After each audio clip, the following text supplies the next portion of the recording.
உலகமெல்லாம் புதுமைகளை அரங்கேற்றி வருகின்ற ஊடக உலகின் பிரம்மாண்டம் என்று சமகால தமிழர்கள் கொண்டாடி மகிழ்கின்ற வேந்தர் தொலைக்காட்சியின் நேயர்களுக்கு பொங்கல் வாழ்த்துக்களை பூரிப்போடு தெரிவித்துக் கொள்வதில் மட்டில்லாத மகிழ்ச்சி அடைகின்றோம். தைமகளே எங்கள் குலம் காக்க வருக, தைமகளே எங்கள் கோபுரப் பெருமையை மீட்டெடுக்க வருக, தைமகளே தாழ்ந்த தமிழகம் தலைநிமிர வருக, தைமகளே காணாமல் போன உலகத்தை கண்டெடுக்க நீ மீண்டும் வருக என்ற தைத்திருநாளை வாழ்த்தி இந்த பொங்கல் புதுநாளில் வேந்தர் தொலைக்காட்சி இங்கே சான்றோர்கள் உண்டா, இங்கே பெண்கள் உண்டா, இங்கே தெய்வம் உண்டா என்று முடிமன்னர்கள் அரசாண்ட வைகை கரையில் காய்கதிர் செல்வனே என் கணவன் கள்வனா என்று நீதி கேட்டு புல்லாங்குழலிலிருந்து புயல் புறப்பட்டது போல் புறப்பட்ட கண்ணகி உலவிய மண்ணில் இருட்டிலிருந்து வெளிச்சத்திற்கும், பள்ளத்திலிருந்து சமவெளிக்கும், பழமையிலிருந்து புதுமைக்கும் இந்த பூவுலகை இட்டு செல்வதற்கு பாதை சமைத்து தருகிற அடையாளம்தான் பொங்கல் திருநாள். இந்த பொங்கல் திருநாளை நம் தமிழகத்தில் மட்டுமல்ல, இந்த பூவுலகில் 65 நாடுகளில், ஆல்ப்ஸ் மலையின் அடிவாரத்தில், சுவிட்சர்லாந்தின் தலைநகரில் ஜெனீவாவில், நவீன சிந்தனைகளின் தொட்டில் என்று பேசப்படுகின்ற பிரெஞ்சு தேசத்தின் தலைநகர் பாரிஸ் பட்டணத்தில், கனடாவின் டோரண்டோவில், அமெரிக்க திருவிடத்தின் தலைநகர் வாஷிங்டனில், ஏன் மலேசிய தலைநகர் கோலாலம்பூரில், எழில் கொட்டி கிடக்கின்ற சிங்கப்பூரில் தமிழர்கள் எல்லாம் நம்மளை அடையாளப்படுத்திக் கொள்வதற்கு வருகின்ற திருநாள் தான் தைத்திருநாள் என்று தகத்தகாய உணர்ச்சியோடு பொங்கல் திருநாளை கொண்டாடுகிற இந்த பொன்வேளையில் என் வாழ்த்துக்களை மீண்டும் ஒருமுறை காணிக்கையாக்குவதில் நான் மிகுந்த மகிழ்ச்சி அடைகின்றேன். மாற்ற வேண்டியதும் மாற வேண்டியதும் எது, பழமையா புதுமையா? இதே மதுரைக்கரையில் திருவாதவூரில் அன்றொரு நாள் முதலமைச்சர் என்கிற அதிகாரத்தில் இருந்தானே மாணிக்கவாசக பெருமான். It is phone building songs, எலும்பை உருக்குகிற பாடல்கள் என்று லண்டனில் பிறந்த ஜி.இ. போப் அவனை அங்கீகரித்து அவன் எழுதிய திருவாசகத்தை ஆங்கிலத்தில் மொழிபெயர்த்து உலகத்திற்கெல்லாம் கொண்டு சென்றானே அந்த மாணிக்கவாசக பெருந்தகை அன்று திருவாசகத்தில் சொல்லுகிறான், முன்னை பழமைக்கும் பின்னை புதுமைக்கும் பேர்த்தும் அப்பற்றியனே என்று மாணிக்க வாசகன் சிவபெருமானை கொண்டாடுகிறான். இறைவன் எப்படி இருக்கிறான்? முன்னை பழமைக்கும் பின்னை புதுமைக்கும் பொருத்தமானவனாக இருக்கிறான். பழமையை திறந்து விடலாமா? புதுமையை இழந்து விடலாமா? காஞ்சிபுரம் பட்டுச்சேலை பழமை, அபூர்வா பட்டுச்சேலை புதுமை, உரல் பழமை, கிரைண்டர் புதுமை, அம்மி பழமை, மிக்சி புதுமை. பழமையையும் இழந்துவிடக்கூடாது, புதுமையையும் மறந்துவிடக்கூடாது என்று எண்ணம் கொண்டவன் நான். இன்னைக்கு பழமைக்கும் புதுமைக்கும் இங்கு ஒரு போட்டி வச்சிருக்கு. ஒரு கலீலியோ பிறக்காவிட்டால் பூமி உருண்டை என்பதை இந்த உலகம் புரிந்திருக்காது. ஒரு மார்க்கோனி பிறந்திருக்காவிட்டால் காற்றில் கலந்து வருகிற கீதம் நம் காதுகளில் கேட்டிருக்காது. ஒரு ஆல்பர்ட் ஐன்ஸ்டீன் பிறந்திருக்காவிட்டால் புவியீர்ப்பு விசையை இந்த பூமி தெரிந்து கொண்டிருக்காது. இப்பொழுது புதுமை என்கிற பெயரால் கேலி கூத்துகள் நடக்கின்றன. புதுமை என்கிற பெயரால் என் கலாச்சாரத்தின் வேரில் வெந்நீரை ஊற்றுவதற்கு சில பேர் புறப்பட்டிருக்கிறார்கள். புதுமை என்கிற பெயரால் இந்த மண்ணுக்கு ஆகாத காரியங்களை அரங்கேற்றுவதற்கு சில பேர் துடிக்கிறார்கள். ஆனால் பழமை என்கிற பெயரால் 10ஆம் பசலித்தனத்திற்கு பல்லக்கு தயாரிப்பதற்கும் இந்த மண்ணில் இன்னும் சில பேர் இருந்து கொண்டுதான் இருக்கிறார்கள். இந்த மண்ணுக்கு ஆகாதது, இந்த மண்ணுக்கு ஒத்துக்கொள்ளாதது, இன்னும் சொல்ல போனால் இந்த மக்களுக்கு பயன் இல்லாதது எல்லாம் இந்த நாட்டில் புறக்கணிக்கப்பட வேண்டும். அது எதுவாக இருந்தாலும் மாற்ற வேண்டியதும் மாற வேண்டியதும் எது, பழமையா புதுமையா என்று கேட்டால் பழமைதான் என்று 10ஆம் பஸ்ஸளித்ததற்கு எதிராக போர் தொடுப்பதற்கு கலக்கல் காங்கேயன் இதோ வருகிறார். உலகமெங்கும் விரவியிருக்கிற இனிய தமிழ் நெஞ்சங்களுக்கு வேந்தர் தொலைக்காட்சியின் சார்பாக இனிய பொங்கல் வாழ்த்துக்களை உளமாற தெரிவித்துக் கொள்வதிலே மகிழ்ச்சி அடைகிறேன். மாற வேண்டியதும் மாற்ற வேண்டியதும் எதை மாற்றணும், எது மாறணும்? பழமையை மாற்றுங்க சார். அம்மி வச்சு அரைச்சி தான் சட்னி சாப்பிட்டு போகணும்னா சத்தியமாக நீ ஆஃபீஸ் போகவே முடியாது. ஏன் அந்த காலத்து முறையை நம்ம ஃபாலோ பண்ண முடியாது இன்னைக்கு. முடியாது. நடுவர் அவர்களை இப்ப பாத்தீங்கன்னா அந்த காலத்தில் கம்பராமாயணத்தில் சொல்லுவாங்கல்ல, பருகிய நோக்கினும் பாசத்தால் பிணித்து ஒருவரை ஒருவர் தம் உள்ளம் ஈர்த்தலால் வரிசிலை அண்ணலும் வாட்கண் நங்கையும் இருவரும் மாறி புக்கு எதையும் எழுதினர் கம்பர் சொன்னார். சரி, அது கூட போகட்டும். அண்ணனும் நோக்கினான், அவளும் நோக்கினாள். சீத்தையும் பார்த்தானா, ராமனும் பார்த்தானா. எவ்வளோ நேரம் பார்க்கறது? பார்த்து அதுக்கப்புறம் அவங்க பேசி அவங்க லெட்ரு போட்டு தந்தி அடித்து நான் காதலிக்கிறேன்னு சொல்கிறதுக்குள்ள அவருக்கு 65 வயசு ஆகும். ஆளுக்கு ஒரு cellphone, hi I love you, what about you, I do love you, okay, முடிஞ்சு போச்சு. பசங்களாம் பாருங்க, வா மீட் பண்ணலாம், வா மீட் பண்ணலாம், வா மீட் பண்ணலான்னா அப்புறம் வாமிட் பண்ணலான்ற அளவுக்கு வந்து போச்சு.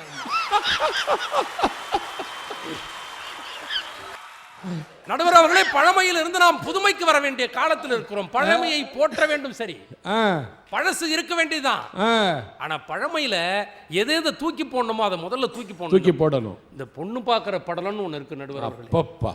அந்த பெண் எவ்வளவு வருத்தப்படுவா நினைச்சு பாருங்க. 8 பேர் 9 பேர் வந்து பார்த்தோம். எல்லாருக்கும் காஃபி கொடுத்து, பஜ்ஜி கொடுத்து, சொஜ்ஜி கொடுத்து, பிஸ்கட் கொடுத்து எல்லாருக்கும் காஃபி கொடுக்குறாங்க. 20 பேர் வராங்க சார் பொண்ணு பார்க்க. பெரியப்பா, ஒன்னுட்ட பெரியப்பா, பெரியப்போட அண்ணனுக்கு அத்தை பொண்ணோட அக்கா பையனோட அண்ணன் பையனோட தம்பியோட சித்தி பையனோட அண்ணன், இப்படி நெருங்கிய சொந்தங்கள்லாம் வருவாங்க. 20 பேர் வந்து அந்த பொண்ணு எல்லாருக்கும் காஃபி கொடுத்து 20 பேர் அந்த பொண்ணை உத்து உத்து உத்து பார்த்து எல்லாரும் ஓசியில் சைட் அடிச்சுட்டு போயிட்டு, இது இந்த பொண்ணு பார்க்கறதுக்கு நிறைய பேர் வேணும்னே வருவான். சொந்தக்காரன் எங்கப்பா போற? பொண்ணு பார்க்க போறேன். நானும் வரேன். எதுக்கு? அந்த பொண்ணை பார்க்கறது. ஏன்னா இவர் ரோட்டு வரந்து அந்த பொண்ணை பார்த்தானா சைட் அடிக்கிறான்னு தப்பான பேர் வந்துடும். உரிமையா வந்து வீட்டுக்குள்ள உட்காந்து அவங்க வீட்டு காஃபி சாப்பிட்டு அவங்க வீட்டு பஜ்ஜி சாப்பிட்டு ஓசில சைட் அடிக்கிறான் பாருங்க, இது பொண்ணு பார்க்கறதுன்னு பேர். இந்த அநியாயம் பண்ணாங்க. அந்த பொண்ணு எவ்வளவு வேதனைப்படும். 8வது ஆம்பளையாவது நம்மளை கல்யாணம் பண்ணிக்க வரா, இந்த மனுஷனாவது நம்மளை கல்யாணம் பண்ணிக்க வரான் ஒரு பெண் வேதனைப்படுறாளே, அதெல்லாம் தவிர்த்துருங்க சார். அது பழசு, வேணாம், அதை மாத்துங்க. மேட்ரிமோனியல் வந்து போச்சு, அப்படியே பார்க்கலாம். கம்ப்யூட்டர்ல வருது, சிஸ்டத்தில் பொண்ணு போட்டோ, வயசு எல்லாம், என்ன படிப்பு எல்லாம் இருக்கு. அழகா டக்கு டக்குன்னு கல்யாணம் முடியுது. அதில் எந்த பிரச்சனையும் இல்லையே. நீங்க எல்லா 7 பொருத்தம் பார்த்து 9 பொருத்தம் பார்த்து எல்லாத்தையும் பார்த்து கடைசியில் விவாகரத்து 1.5 மாசத்துல நடக்குது. ஏன்? என்ன காரணம்? பெரியவங்களா சேர்ந்து தப்பு பண்றாங்க. காதல் கல்யாணத்துக்கும் நிச்சயிக்கப்பட்ட கல்யாணத்துக்கும் என்ன வித்தியாசம் தெரியுமா நடுவர் அவர்களே? தெரியாது. காதல் கல்யாணம்ன்றது நாமளா போய் கிணத்துல ஊந்துறது. நிச்சயிக்கப்பட்ட கல்யாணம்ன்றது 10 சொந்தக்காரங்க சேர்த்து தள்ளி விடுறது. முதல்ல இந்த நிச்சயதார்த்தம், இந்த பொண்ணு பார்க்கறது, இதெல்லாம் கொஞ்சம் மாத்தி பாருங்களேன். பாண்டிச்சேரியில் ஒரு ஆள் ஐடியா ஆறுமுகம், அவருக்கு என்ன வேலை தெரியுமா? ஊர் மந்த வெளியில நடுவில் வந்து உட்காந்து ஒரு ஆலமரத்து கீழே எவன் போனாலும் கூட்டு ஐடியா சொல்லுவார். வேற ஒன்றும் செய்ய மாட்டார். ஒருத்த கஷ்டப்பட்டு நம்ம கால்நடைத்துறையில் லோன் வாங்கினான் கோழி பண்ணை வைக்கிறதுக்காக. கஷ்டப்பட்டு கோழி பண்ணைக்கு லோன் வாங்கி 2 லட்ச ரூபா லோன் வாங்கி கோழி பண்ணை வச்சான் சார். கோழி பண்ணை வச்சோடனே ஒரு 50 கோழி செத்து போச்சு. அவன் சோகமாக இருந்தான். இவர் அவனை கூப்பிட்டார், ஐடியா ஆரம்பிக்கொண்டே, இங்கே வாடா, என்னடா சோகமாக போகிற? கோழி பண்ணை வச்சேன், லோன் வாங்கி கோழியெல்லாம் செத்து போச்சு. அது என்கிட்ட ஒரு ஐடியா இருக்கே அப்படின்னாரு. என்ன ஐடியா? நீ கீழே மணல் கொட்டியிருக்கியா இல்லை டைல்ஸ் போட்டிருக்கிறியா? டைல்ஸ் போட்டுக்கிறேன். அட போட முண்டம், கீழே மணல் கொட்டுடா, அதனால தான் கோழியெல்லாம் செத்து போச்சு. டைல்ஸை மாற்றி மணல் கொட்டினார். மணல் கொட்டினா சார், பாதி கோழி செத்து போச்சு. மறுபடியும் கொஞ்சம் வந்து கேட்டான், மறுபடியும் என்னன்னா நீங்கள் சொன்ன மாதிரி மணல் கொட்டின கோழியெல்லாம் செத்து போச்சு. மேலே கூரை போட்டிருக்கிறியா, ஷீட்டு போட்டிருக்கிறியா? மேலே ஷீட்டு போட்டுக்கிறேன். ஐயோ, ஷீட்டை எடுத்துட்டு மேலே கூரை போடு, அப்போ தான் கோழி பிழைக்கினாரு. மேலே இதையே கேட்டுட்டு ஷீட்டை எடுத்துட்டு கூரை போட்டான், எல்லா கோழியும் செத்து போச்சு. அப்போ வந்து கேட்டான், என்னென்ன நீங்கள் சொன்னதெல்லாம் செஞ்சேன், எல்லா கோழியும் செத்து போச்சுன்னா. அதுக்கு ஐடியா ஆறுமுகம் சொன்னார், இப்போ கூட என்கிட்ட ஐடியா இருக்குது, உங்கள்கிட்ட தான் கோழி இல்லைன்னா. இப்போ இராணுவ வீரர் ஒருத்தர் இருக்கார். அவர் வடநாட்டில் எங்கேயோ ஒரு மூலையில் பனி குளிர் காலத்தில் மாட்டிக்கிட்டு எங்கேயோ கஷ்டப்படுறாரு. இங்கே இருக்கிற நம்ம கணவர் எப்படி இருப்பாரோன்னு தெரியாமல் மனைவி கஷ்டப்பட்டு இருப்பாங்க. அப்போல்லாம் லெட்டர் அவர் எழுதி போட்டார்னா அது இங்கே வந்து சேர்றதுக்கு 2 மாதம் ஆகும், கடிதம் எழுதுவதற்கு. இப்போ எல்லாம் காலம் மாறிடுச்சு. அங்கேருந்து செல்ஃபோனில் இருந்து டக்குன்னு கால் பண்ணுறாரு, உடனே இங்கே டவர் கிடைக்குது, உடனே விஷயம் வந்து சேர்ந்து போகுது. அந்த புதுமையை ஏற்றுக்கிற நீங்கள் எல்லா புதுமையும் ஏற்றுக்கணும். பழமையில் உட்கார்ந்துருக்க முடியாது. சாக்ரட்டிஸ் சொன்னா, ஏன் என்ற கேள்வி எதற்கும் கேட்பீர், எதற்கும் துணிவுடன் விளக்கம் கேட்பீர்னாரு. ஏன் பழமையிலே நான் இருக்கிறோம்? நான் ஏன்னு கேட்குறேன். ஏன் என்ற கேள்வி இங்கு கேட்காமல் வாழ்க்கை இல்லை, நான் என்ற எண்ணம் கொண்ட மனிதன் வாழ்ந்ததில்லை. எவ்வளவு அருமையான சிந்தனை திரைப்படத்தில் கூட கொடுத்தான். ஏன் என்ற கேள்வி கேளு. இந்த பழமையிலே நான் ஏன் மாட்டிக்கிட்டு இருக்கணும்? புதுமைக்கு வரேன். அந்த காலத்தில் எம்ஜிஆர் படம், சிவாஜி படத்தில் சண்டை வந்ததுன்னா, துப்பாக்கி எடுத்து சுட்டாங்கன்னா டும்குன்னு சத்தம் கேட்டுகிட்டே இருக்கும். யார் எங்கே சுடுறாங்கன்னு தெரியாது. துப்பாக்கி சண்டையை அரை மணி நேரம் காட்டுவாங்க. இப்போ பாருங்க, ஒரு புது படத்தில் நான் பார்த்தேன், அருமையான நடுவர் அவர்களே, தோட்டாவிலேருந்து துப்பாக்கிலேருந்து தோட்டா வெளியே வருது. தோட்டா வெளியே வரதை காட்டுறாங்க, பார்த்துருப்பீங்க நிறைய படத்தில். தோட்டா வெளியே வருது சார், வந்து ஏழ்மலை வீடு எதுன்னு கேட்குதுங்க. அவர் 3வது தெருவில் 2வது வீடு. அப்படியா? நேராக 3வது தெருவில் 2வது வீடு போய் கதவு தட்டுது. அவர் திறக்கிறா, நீ தான் ஏழ்மலையா? ஆமாம். டமால் வசனமே எடுத்துங்க. அந்த காலத்தில் கதாநாயகனை பார்த்து, சுவாமி, அவன் இன்ஸ்டால்மெண்ட்டுக்கு பிறந்தவன், அரை மணி நேரம் கழிச்சு தேவி அடப்படா பாவின்னு எல்லாம் ஏந்து போயிடுவாங்க. நடக்குதா இல்லையா? ஃபாஸ்ட்டாக வசனம், இப்போல்லாம் டக்குன்னு வசனம் ஃபாஸ்ட்டாக வருது. ஒருத்தன் என்ன பண்ணால், பொண்டாட்டிட்டு சண்டை போட்டுக்கிட்டு ஒரு சினிமாவுக்கு போயிடுவான். இங்கே வீட்டில் நிம்மதியாக இல்லை, இவகிட்ட வாழவே முடியாது, ஒரு சினிமாவுக்காவது போவோன்னு கடன்னு போனால் என்ன படம் ஏதுன்னு பார்க்கல, போஸ்டர் பார்க்கல, டிக்கெட் வாங்கிட்டு உள்ளே போயிட்டான். உள்ளே போயிட்டு படத்தில் உட்காரனா, ஒரு பழைய படம், அர்த்த பழசுன்னு வச்சிங்களேன், ஒரு 35 ரீல். கதாநாயகன் எதுக்கு எடுத்தாலும் பாட்டு பாடுறான் சார், எதுக்கு எடுத்தாலும் பாட்டு. நான் குளிக்க போகிறேன்றான், உடனே திரும்ப நான் இப்போ சாப்பிட போகிறேன்றான், நான் வெளியில் போகணும், எதுக்கு எடுத்தாலும் பாட்டு. இவன் போனானே, அடங்க அவ தொல்லை தாங்க முடியல, இங்கே வந்தால் இவன் தொல்லை தாங்க முடியல, பாடியே கொள்றானேன்னு பார்த்துக்கிட்டு இருந்தான். படம் ஓடிச்சு, இன்ட்ரோல் விட்டாங்க சார். இன்ட்ரோல் விடும்போது அந்த பாடிக்கிட்டே இருந்தான கதாநாயகன், அவன் செத்துட்டான். அப்பாடா, ஒழிஞ்சாண்டா. இனி இன்ட்ரோலுக்கு அப்புறம் சந்தோஷம்டான்ட்டு நேராக வெளியில் போனார். இன்ட்ரோலுக்கு ஒரு டீயை சாப்பிட்டாரு, பாப்கார்ன் வாங்கிட்டு வந்து உட்காந்தாரு. இனி அந்த தொல்லை இல்லைன்னு படம் ஆரம்பிச்சாங்க சார். இன்ட்ரோலுக்கு முன்னாடி செத்து போனான் தெரியுமா பாட்டு பாடுற கதாநாயகன், அவன் இன்ட்ரோலுக்கு அப்புறம் ஆவியாக வந்து பாட ஆரம்பிச்சிட்டான். கடைசி வரைக்கும் அவன் விடவே இல்லை. இந்த மாதிரி இம்சையெல்லாம் பாருங்க, இந்த பழைய எல்லாத்துலேருந்து மாறி வாங்கலாம். இப்போ வர படத்தெல்லாம் பாருங்க, டக்குன்னு போகிற காட்சியெல்லாம் பாருங்க. ஒரு படத்தில் பார்த்தா சும்மாலாம் பறக்குது, சும்மா அப்படி ஆளுங்களாம் எகிரி குதிப்பாங்களே, இப்போ சும்மாலாம் எகிரி குதிக்கும். டப்புன்னு இப்படி காலர்லேருந்து எதாவது சட்டை தான் தூக்குறான்னு நினச்சா கத்தியை வெளியே எடுக்கிறாங்க. புதுசாக வருது எல்லாம், அதுக்கு தகுந்த மாதிரி காலம் மாறிக்கிட்டே வருது. இப்போ வசனமும் சரி, பாட்டும் சரி, எல்லாமே காலத்துக்கு தகுந்த மாதிரி மாறி வரும். அன்பாலே தேடிய என் அழகு செல்வம் தங்கம், ஐயோ பயமாக இருக்கும் இந்த பாட்டை கேட்டார்.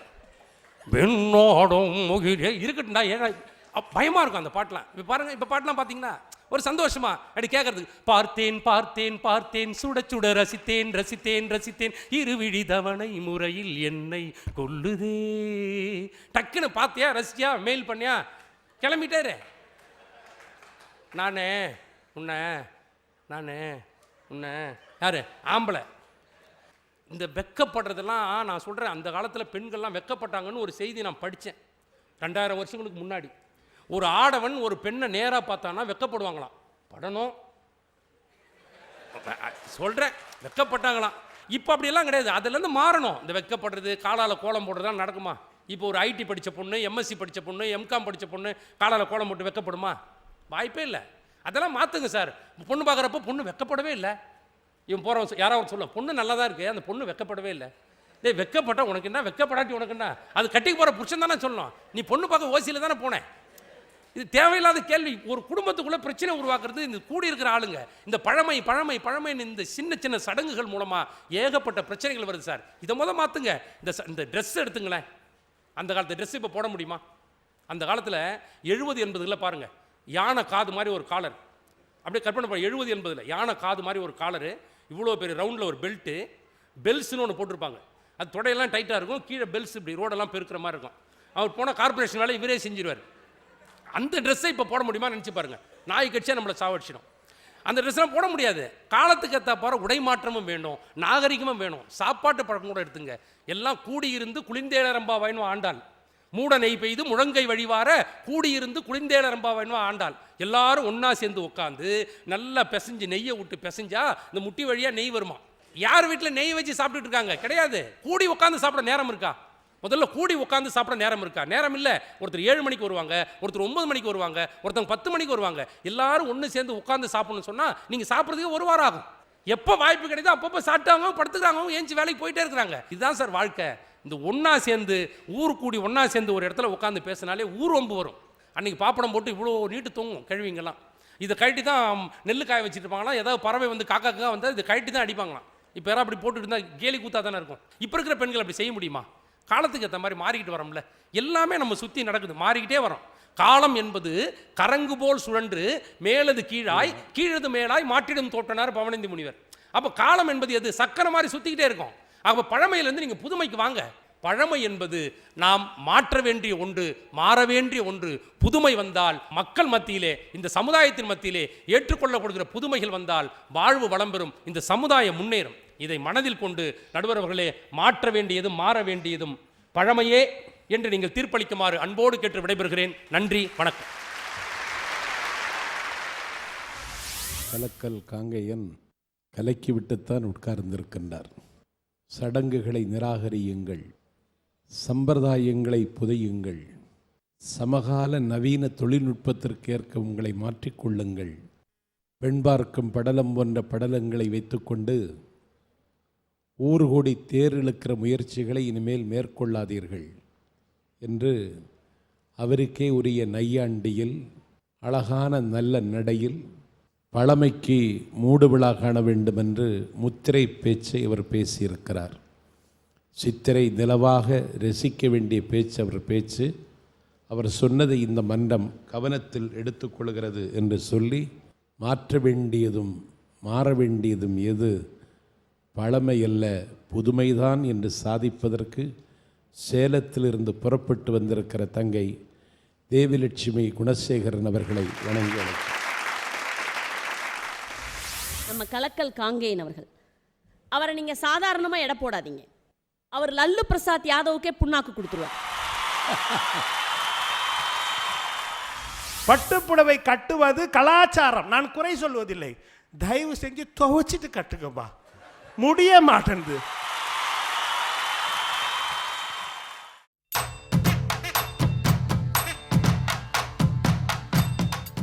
உலகெங்கும் இருக்கக்கூடிய தமிழ் நெஞ்சங்களிலெல்லாம் சிம்மாசனமிட்டு அமர்ந்திருக்கக்கூடிய வேந்தர் தொலைக்காட்சி நேயர்களே, உங்கள் அனைவருக்கும் என்னுடைய பணிவான பொங்கல் நல்வாழ்த்துக்களையும் வணக்கங்களையும் தெரிவித்துக் கொள்கிறேன். நடுவர் அவர்களே எதிரணியிலிருந்து வந்து பேசினார், நம்ம கலக்கல் காங்கேயன் அவர்கள். அவரை நீங்கள் சாதாரணமாக எடை போடாதீங்க. அவர் லல்லு பிரசாத் யாதவுக்கே புண்ணாக்கு கொடுத்துருவார். அன்னைக்கெல்லாம் தொட்டில்ல குழந்தைய போட்டா வடக்கு தெக்க ஆட்டி விட்டா அந்த குழந்தை அப்படி ஆடும். ஆடும்போது பாட்டு பாடுவாங்க, ஆறாரோ ஆறிரரோ என் கண்ணே, ஆறடிச்சா நீ எழுத என் கண்ணே, அடித்தாரை சொல்லி எழு என் கண்ணே, அபராதம் போட்டுடுவோம், தொட்டாரை சொல்லி எழு என் கண்ணே, தோல் விலங்கு போட்டுடுவோம், பாட்டி அடித்தாலோ பாலுட்டும் சங்காலே, அத்தை அடித்தாலோ அரளிப்பூ தண்டாலே, மாமன் அடித்தானோ மல்லிகைப்பூ செண்டாலே, ஏன் அழுதா என் கண்ணே, நீ அழுத கண்ணீர் இஞ்சி கிரைத்து எலுமிச்சை வேரோடி மஞ்சளுக்கு இறைத்து மருதாணி வேரோடி தானாக ஓடியதை தாளாத தாயாரும் தாவியணைத்து தாளாட்ட நான் வந்தேன், கண்ணுறங்கு கண்ணுறங்கு கண்மணியே கண்ணுறங்குன்னு தாளாட்டினான். இன்னைக்கு தாளாட்டு இருக்கா?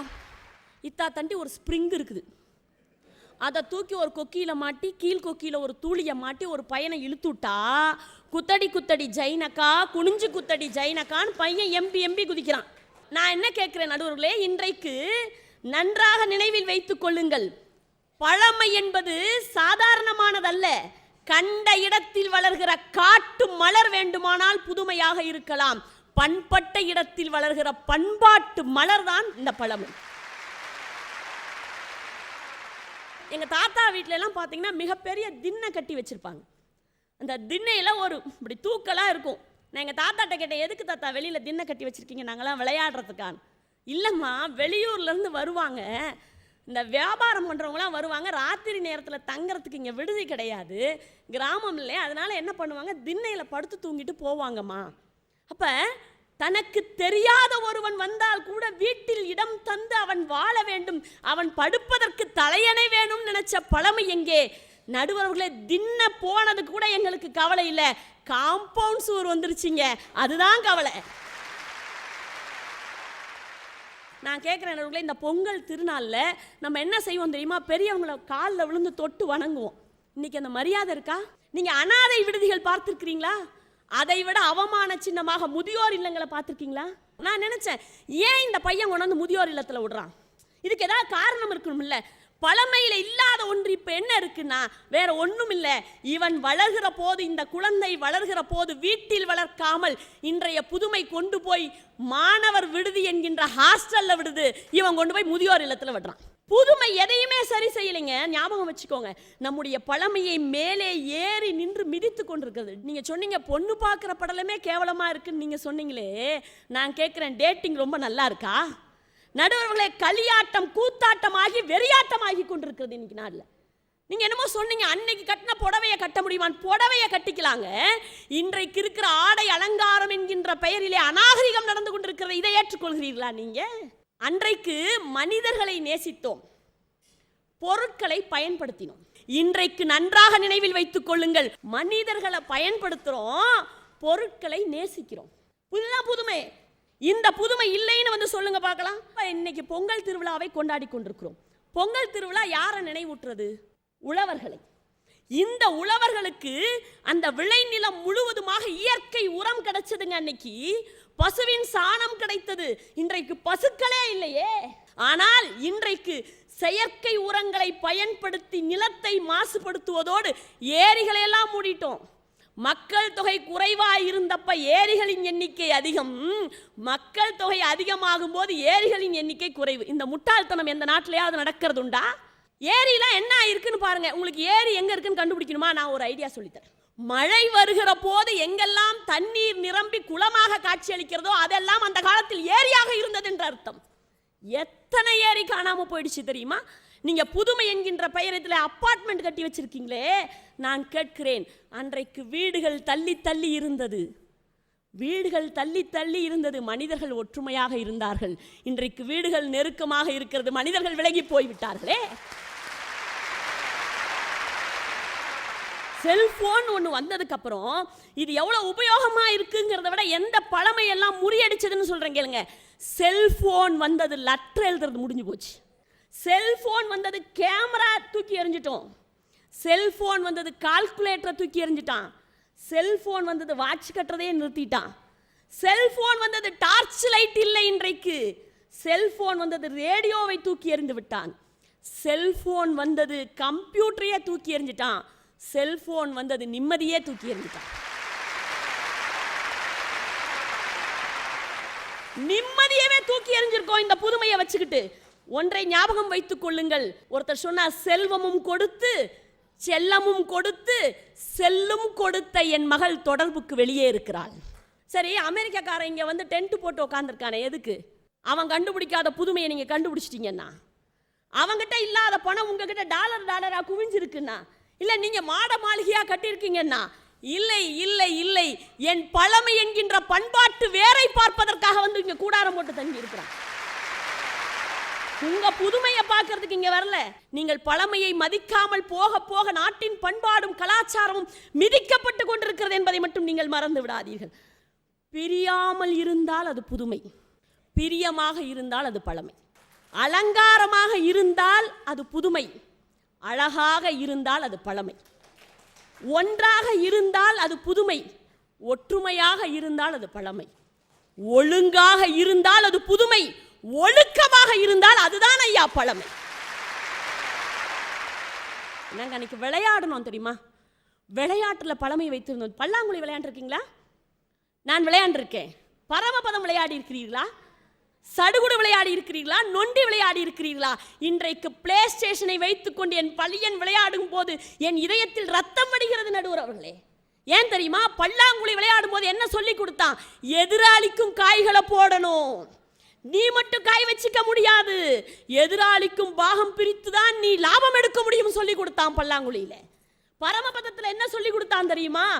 ஏனியும் இருக்குண்டா, பாம்பும் கொத்தும். ஏனி இருக்கும் போது ஏற தயங்காத நீ, பாம்பு கொத்தும் போது இறங்கவும் தயங்க கூடாது. சரி, பாம்பு கொத்தும், எங்க கொத்தும்? 99வது இடத்துல கூட கொத்தும், நீ பயப்படாதே என்று சொல்லி கொடுத்தது என் விளையாட்டு. என் விளையாட்டு எல்லையை காப்பதற்காக சடுகுடு சட்டுன்னு போராடுன்னு சடுகுடு சடுகுடுன்னு சொல்லி கொடுத்தான். நொண்டி விளையாடினான், ஊனமுற்றவனுடைய தன்மை என்ன என்பதை சொல்லிக் கொடுப்பதற்காக. அப்ப மக்களோடு மக்களாக கலந்து விளையாடிய எங்கள் விளையாட்டு எங்கே போயிற்று? இன்றைக்கு உட்கார்ந்து கொண்டு கத்தியையும் எடுப்பதற்கும் துப்பாக்கி தூக்குவதற்கும் நீங்கள் உங்கள் கையிலே மின்சாரத்தை வைத்துக் கொண்டும் தொலைபொருள் என்று சொல்லக்கூடிய மிக உயர்ந்த பொருட்களை வைத்துக் கொண்டும் நீங்கள் விளையாடி கொண்டிருக்கிறீர்கள். இதில் மனிதநேயம் செத்துக் கொண்டிருக்கிறது என்பதை மட்டும் மறந்து விடாதீர்கள். எத்தனையோ ஃபாஸ்ட் உணவுகளை சாப்பிடுகிறீர்கள். இன்னைக்கு உலக அரங்கிலே எந்த மனிதனுக்கும் தீங்கு செய்யாத உணவு எதுன்னு ஆராய்ச்சி பண்ணாங்க. தமிழகத்தின் சார்பாக ஒரு உணவு வைக்கப்பட்டது. உலக அரங்கில் அத்தனை உணவுகளும் வைக்கப்பட்டது. வெற்றி பெற்றது தமிழக உணவு. அது என்னவா இருக்கும்னு சொல்லுங்க பார்க்கலாம். இட்லி. ஏனென்றால் அது மட்டும்தான் ஒரு மனிதனை எந்த விதத்திலும் பாதிக்காது. அவன் மண்டையை பிச்சுக்கிட்டான். ஏன்டா அரிசியை ஊற வச்சு அதை ஒரு நாளைக்கு முன்னாடி ஆட்டி அதில் உளுந்த ஆட்டி ரெண்டையும் ஒன்றா கலந்து ஒரு நாள் புளிக்க வச்சு அதை ஆவியில் வேக வச்சா ஒருத்தனுக்கு எதுவும் ஆகாதுன்னு எப்படா கண்டுபிடிச்சிங்கன்னு கேட்டான். இது இப்போ கண்டுபிடிக்கப்பட்டதில்லை. ஆதி காலத்திலே கண்டுபிடிக்கப்பட்ட பழமை இருக்கிறதே, அது என்றைக்கும் என்றைக்கும் வணங்கத்தக்கது, போற்றத்தக்கது. பழமையை மறந்து விடுகிறோம் என்கின்ற பெயரால், புதுமையை ஏற்றுக்கொள்கிறோம் என்கின்ற பெயரால் தயவு செய்து பழமையை கொன்று விடாதீர்கள் என்று கேட்டுக்கொண்டு வாய்ப்பளித்த அனைத்து நல்ல உள்ளங்களுக்கும் என் மனப்பந்தலில் பூத்த மல்லிகை மலர்களை காணிக்கையாக்கி விடைபெறுகிறேன். நன்றி, வணக்கம். தேவிலட்சுமி அவர்கள் ஒரு கண்ணகியினுடைய சத்தியாவேசத்தோடு பேசியிருக்கிறார். தாலாட்டை காணவில்லை, என்னுடைய பழைய விளையாட்டுக்களெல்லாம் புதைந்து விட்டன, பரமபதத்தை காணவில்லை, பல்லாங்குழி பலகைகள் எந்த வீட்டிலும் இல்லை என்று பழமையின் பக்கம் தங்கை சாமரம் வீசிய காட்சி ரொம்ப அற்புதமாக இருந்தது. ஒரு செல்ஃபோன் வந்ததில் எல்லாம் போயிடுச்சு, மகளும் காணாமல் போயிட்டா அப்படின்னு சொல்லி பழமைக்கு ஆதரவாக அதே நேரத்தில் புதுமை செய்யக்கூடிய தெருக்கூத்துக்களை எல்லாம் அழகான தமிழில் அம்பலப்படுத்தி தன்னுடைய அணிக்கு முத்திரை பேச்சாக அதை வாங்கி தந்திருக்கின்ற தேவிலட்சுமி சொன்ன கருத்துக்களை எல்லாம் இந்த மன்றம் கணக்கில் எடுத்துக்கொள்கிறது என்று சொல்லி கொஞ்சம் பழமைக்கு விடப்பட்டிருக்கிற சவால் தான். இந்த சவாலை எப்படி சந்திக்கப் போகிறார் இனியவன் என்று தெரியவில்லை. இனியவனே வருக, மாற வேண்டியதும் மாற்ற வேண்டியதும் பழமைதான் என்று பறைசாற்ற வருக. வேந்தர் தொலைக்காட்சி நேயர்களே, உங்கள் அத்தனை பேருக்கும் பொங்கல் திருநாள் நல்வாழ்த்துக்களை தெரிவித்துக் கொள்கின்றேன். அனைவருக்கும் வணக்கம். போன வருஷம் எனக்கு மூட்டில் இருந்த ஜவ்வு கிழிஞ்சு சென்னையில் இருக்கின்ற மிகப்பெரிய மருத்துவமனையில் அறுவை சிகிச்சை செஞ்சு வீட்டுக்கு வந்த உடனே ஒரு பழைய தாத்தா எங்கள் வீட்டுக்கு வந்தார்.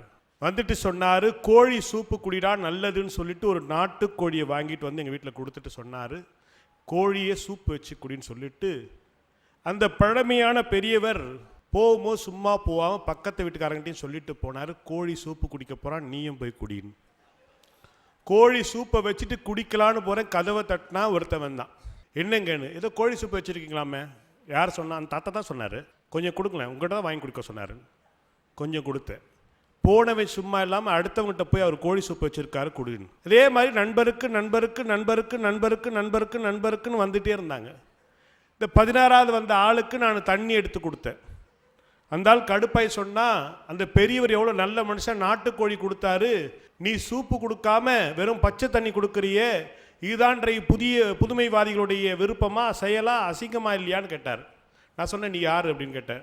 நான் இந்த நண்பருக்கு நண்பருக்கு நண்பருக்கு நண்பருக்கு நண்பருக்கு நண்பருக்கு நண்பர் இல்லையா அப்படின்னார். ஆமாம், இதுவும் சூப்போட சூப்போட சூப்போட சூப்போட சூப்போட சூப்பு தான், குடிச்சிட்டு கிளம்பிட்டேன். ஏங்க யாருங்க ஏமாத்திட்டு இருக்கீங்க? நடுவரவர்களே, இன்றைக்கு நிறைய தொலைக்காட்சி வந்துடுச்சு. ஒரு காலத்தில் ஒரே ஒரு தொலைக்காட்சி மட்டும்தான் தமிழ்நாட்டில் இருந்தது. அந்த தொலைக்காட்சிக்கு அப்போ நான் பேச போயிருந்தேன். அப்போ போய் பார்க்குற கூட்டமே இல்லை. இல்லையா, கூட்டமே இல்லை, கூட்டம் இருக்கிற மாதிரி நினச்சிட்டு பேசுங்கன்னா.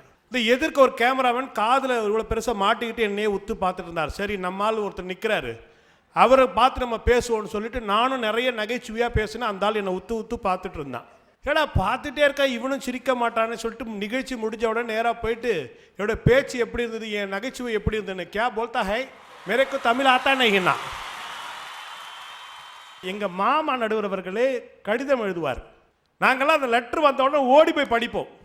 யார் படிக்கிறது ரொம்ப ஆசைப்படுவோம். ஏன் தெரியுங்களா? அதில் ஒரு வார்த்தை இருக்கும், அன்புள்ள அக்காவுக்கு நீயும் மாமாவும் உன் பிள்ளைகள் அனைவரும் நன்றாக இறக்க இறைவனை வேண்டுகிறேன்வார். அவருக்கு தெரிஞ்ச தமிழ் அது. ஆனால் இன்னைக்கு அவருடைய பையன் கடிதம் எழுதுறான், இமெயில் எழுதுறான், இமெயிலில் டைப் பண்ணும் பொழுது கரெக்ஷன் வருது, இந்த வார்த்தை தப்பு, இது இலக்கண பிழை, இப்படி நீ போடக்கூடாதுன்னு சொல்லிட்டு இன்றைக்கு சரியான தகவல்களை நிறைய பேருங்க. இன்னைக்கு ஆங்கிலம் தெரியல, இல்லை எனக்கு ஒரியா தெரியாது, எனக்கு கொங்குனி தெரியாது. ஆனால் நான் என்ன பண்ணுவேன், என்னுடைய கொங்குனி நண்பனுக்கு நான் கடிதம் எழுதுனா என்ன பண்ணுவேன், கூகுளில் போவோம், உட்காந்து தட்டிட்டு தமிழில் டைப் பண்ணிவிட்டு translate to Konkani, translate to Oriya மாற்றின உடனே அப்படியே மாறிடுது. அவனுக்கு புரிஞ்சுட்டு அவனோட தாய்மொழிக்கு உலகத்தில் எந்த மொழி பேசினாலும் அவனுக்கு தாய்மொழியை கொண்டு போய் சேர்த்தது எங்களுடைய புதுமைவாதிகள். நீங்கள் நினச்சிட்டு இருக்கீங்களா, அந்த அம்மா கண்ணீர் மல்க பேசினாங்க. அம்மா நீங்கள் தெரியாமல் பேசக்கூடாது, பாகிஸ்தான்லேருந்து ஒரு குழந்தை வந்தது, இதயம் சரியில்லாமல் குழந்தை வந்தது, இந்த குழந்தைக்கு இதயம் பழுதானது, இதயம் பழுதான குழந்தைக்கு இந்தியாவுடைய குழந்தையிலிருந்து ஒரு குழந்தையுடைய இதயத்தை பரிசாக கொடுத்தார்கள். அந்த குழந்தை தாய் அழுதா, எனக்கு என் பிள்ளை செத்து போயிடுமே, கவலைப்படாத, இந்திய மருத்துவர்கள் நான் காப்பாற்றுறோன்னு சொல்லிட்டு சென்னையில் இருக்கின்ற மருத்துவமனையில் அறுவை சிகிச்சை செஞ்சுட்டு அந்த குழந்தையும் இந்த தாயும் பத்திரமாக பாகிஸ்தானுக்கு ஏற்றி அனுப்புனாங்க. அந்த தாய் அழுது கொண்டே போனால், என்னுடைய கவிஞன் ஒன்று எழுதினான், ஏ பாகிஸ்தான் தேசமே, உங்களுக்கு என்னுடைய இந்திய இதயத்தை தருகின்றோம், தயவு செய்து நீங்கள் எங்களை கண்ணீரை தந்து விடாதீர்கள் என்று சொன்ன மனிதநேயம் பாராட்டிய உலகுங்க. காலகாலமாக நடுவர்களே, கல்யாண வீட்டில் பொம்பளை பொண்ணு வரும்பொழுது, மணப்பெண் வரும்போது என்ன போடுறீங்க, மணமகளே மருமகளே வா வா உன் வலது காலை, ஏன் இடது கால் வச்சா ஆகாதா? அதில் அந்த அம்மா சொல்கிறாங்க, தாலாட்டி எங்கே போனது, இந்த தேசத்தில் தாலாட்டி எங்கே போனது? உங்களுக்கு உங்கள் வீட்டில் பாடனா நான் என்ன பண்ணுறது? என் வீட்டில் எங்கள் அம்மா பாடினாங்க, பூமியோ நல்ல பூமி, ஏன் புண்ணியரோ நல்லவர், என்ன எங்கள் அம்மா புண்ணியரை கட்டிக்கிட்டு பெருங்குரங்கு தொந்தரவு. நான் என் முன்னாடி சும்மா விடுவாளா? மண்ணோ நல்ல மண்ணு, நான் கட்டின மாப்பிள்ளையோ நல்லவர், என்னதான்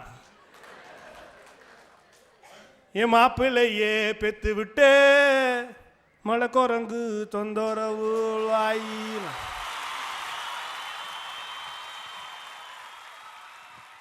பட்டுப்புடவை கட்டுவது கலாச்சாரம், நான் குறை சொல்வதில்லை, தயவு செஞ்சு துவைச்சிட்டு கட்டுங்கப்பா. முடிய மாட்டேங்குது, 5 வருஷமா இருந்தாலும் துவைக்காமே எடுத்து எடுத்து எடுத்து பீரோவில் மடிச்சு மடிச்சே வைக்கிறீங்க. இதுக்கு ஒரு வெள்ளை கலராக உண்டை வேற நாங்கள் வாங்கி கொடுக்கணும், அதை உள்ள போட்டு போட்டு வைக்கிறீங்க. நடுவர் அவர்களே, எனக்கு நிச்சயம் பண்ணி எங்கள் பெரியம்மா வீட்டுக்கு நானும் எங்கள் அம்மாவும் போயிருந்தோம். எங்கள் பெரியம்மா கேட்டாங்க, பொண்ணு பார்த்துட்டிங்களா? அப்படி பார்த்தாச்சு பார்த்தாச்சு, நிச்சயம் பண்ணிட்டோம். பொண்ணு எப்படி? 6வது பொண்ணு. 6வது பொண்ணா அவ்வளவும் ஸ்டார் ஆச்சேன்னாங்க.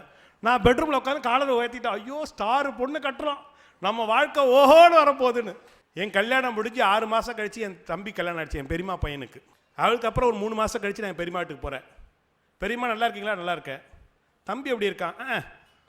6ஆம் பிறப்பு கட்டியிருக்கான், எங்கே விளங்குவான்? எனக்கு அப்போ அப்புக்குன்னு ஆயிடுச்சு. எனக்கு 6ஆம் பிறப்பு ஸ்டாரான், அவனுக்கு 6ஆம் பிறப்பு நாசமாக போவானான். ஆக இந்த மூட பழக்கங்கள் ஒழிந்து போனுங்க. ஒருத்தன் ஃபோன் பண்ணுறான் நடுவர் அவர்களே, காலையில் ஒருத்தருக்கு, சார் சாப்பாடுக்கே வழி இல்லை, பிள்ளைக்குட்டியெல்லாம் பட்னியாக இருக்குது, வீட்டு லோன் வேறு வந்து சீல் வச்சுருவாங்க போலத்திற்கு, கஞ்சிக்கே வழி இல்லாமல் இருக்கேன், நான் என்ன பண்ணுறது? அவர் சொல்கிறார், நீங்கள் என்ன ராசி என்ன லட்சத்தினோ எல்லாம் கேட்டுட்டு ஆள்காட்டி விரலில் பச்சை மரகத கல்ல மோதிரம் போடுங்க. பச்சை மரகத கல்ல மோதிரம் போடுறதுக்கு பணம் இருந்தா அவன் சாப்பாடு வழி இல்லாமல் இருப்பான். ஒரு காலத்தில் பழமைவாதிகள் பண்ண விஷயம் என்ன தெரியுமா நடுவர்களே? இந்த சாதி தான் படிக்க வேண்டும்னு சொன்னாங்க, இந்த சாதியெல்லாம் படிக்கக்கூடாதுன்னு சொன்னான். இன்னைக்கு என்ன புதுமைவாதிகள் எங்களுடைய இளைஞர்கள் என்ன பண்ணா தெரியுங்களா? வானத்தில் ஒரு ராக்கெட் விட்டுருக்கான், ஒரு சேட்டலைட் விட்டுருக்கான், அதுக்கு பேர் எடுசாட், எஜுகேஷனல் சேட்டலைட்னு ஒன்று விட்டுருக்கான். உலகத்தில் எந்த இனத்தில் பிறந்தவனாக இருந்தாலும் பரவாயில்லை, எந்த சாதியாக இருந்தாலும் சரி, நீ அமெரிக்காவில் இருக்கிற பல்கலைக்கழகத்தை இந்தியாவிலிருந்து படிக்கலாம் என்று கண்டுபிடித்து கொடுத்தவன் எங்களுடைய புதிய சமுதாயம். நண்பர்களே, மறந்து விடாதீர்கள். ஜாலியன் வாலாபாக் படுகொலை நடந்த பிறகு அந்த சம்பவம் காந்திக்கு தெரிவித்து எவ்வளவு நாள் ஆச்சு தெரியுங்களா? 30 நாள் ஆச்சு. அன்னை இந்திரா காந்தி இறந்த பிறகு தமிழ்நாட்டிற்கு அந்த செய்தியை கன்ஃபார்ம் பண்றதுக்கு 4 மணி நேரம் ஆச்சு. இன்னைக்கு அமெரிக்காவில் இருக்க ட்வின் டவர்ல 2 ஃபிளைட் விடுறான், முதல் ஃபிளைட் விட்டோம்னா 2வது ஃபிளைட்டை லைவ்ல காட்டுறான். நீங்க யோசிச்சு பாருங்க, அறிவியலை நாங்கள் எந்த அளவுக்கு வளர்த்திருக்கோம். தமிழ்நாட்டில இருந்து எல்லா மீனவர்களும் கடலுக்கு மீன் பிடிக்க போறாங்க. மீன் பிடிக்க போறவங்க எல்லாம் எல்லை தாண்டுறாங்க. ஏனென்று சொன்னால் கடலில் எல்லை தெரிவது கொஞ்சம் கஷ்டம். கடலில் போகும்பொழுது அவர்கள் வலை வீசுகின்ற போது எல்லை ஒரு செகண்ட் அப்படி போயிட்டாலும் அலை அடிச்சுட்டு போயிடும்.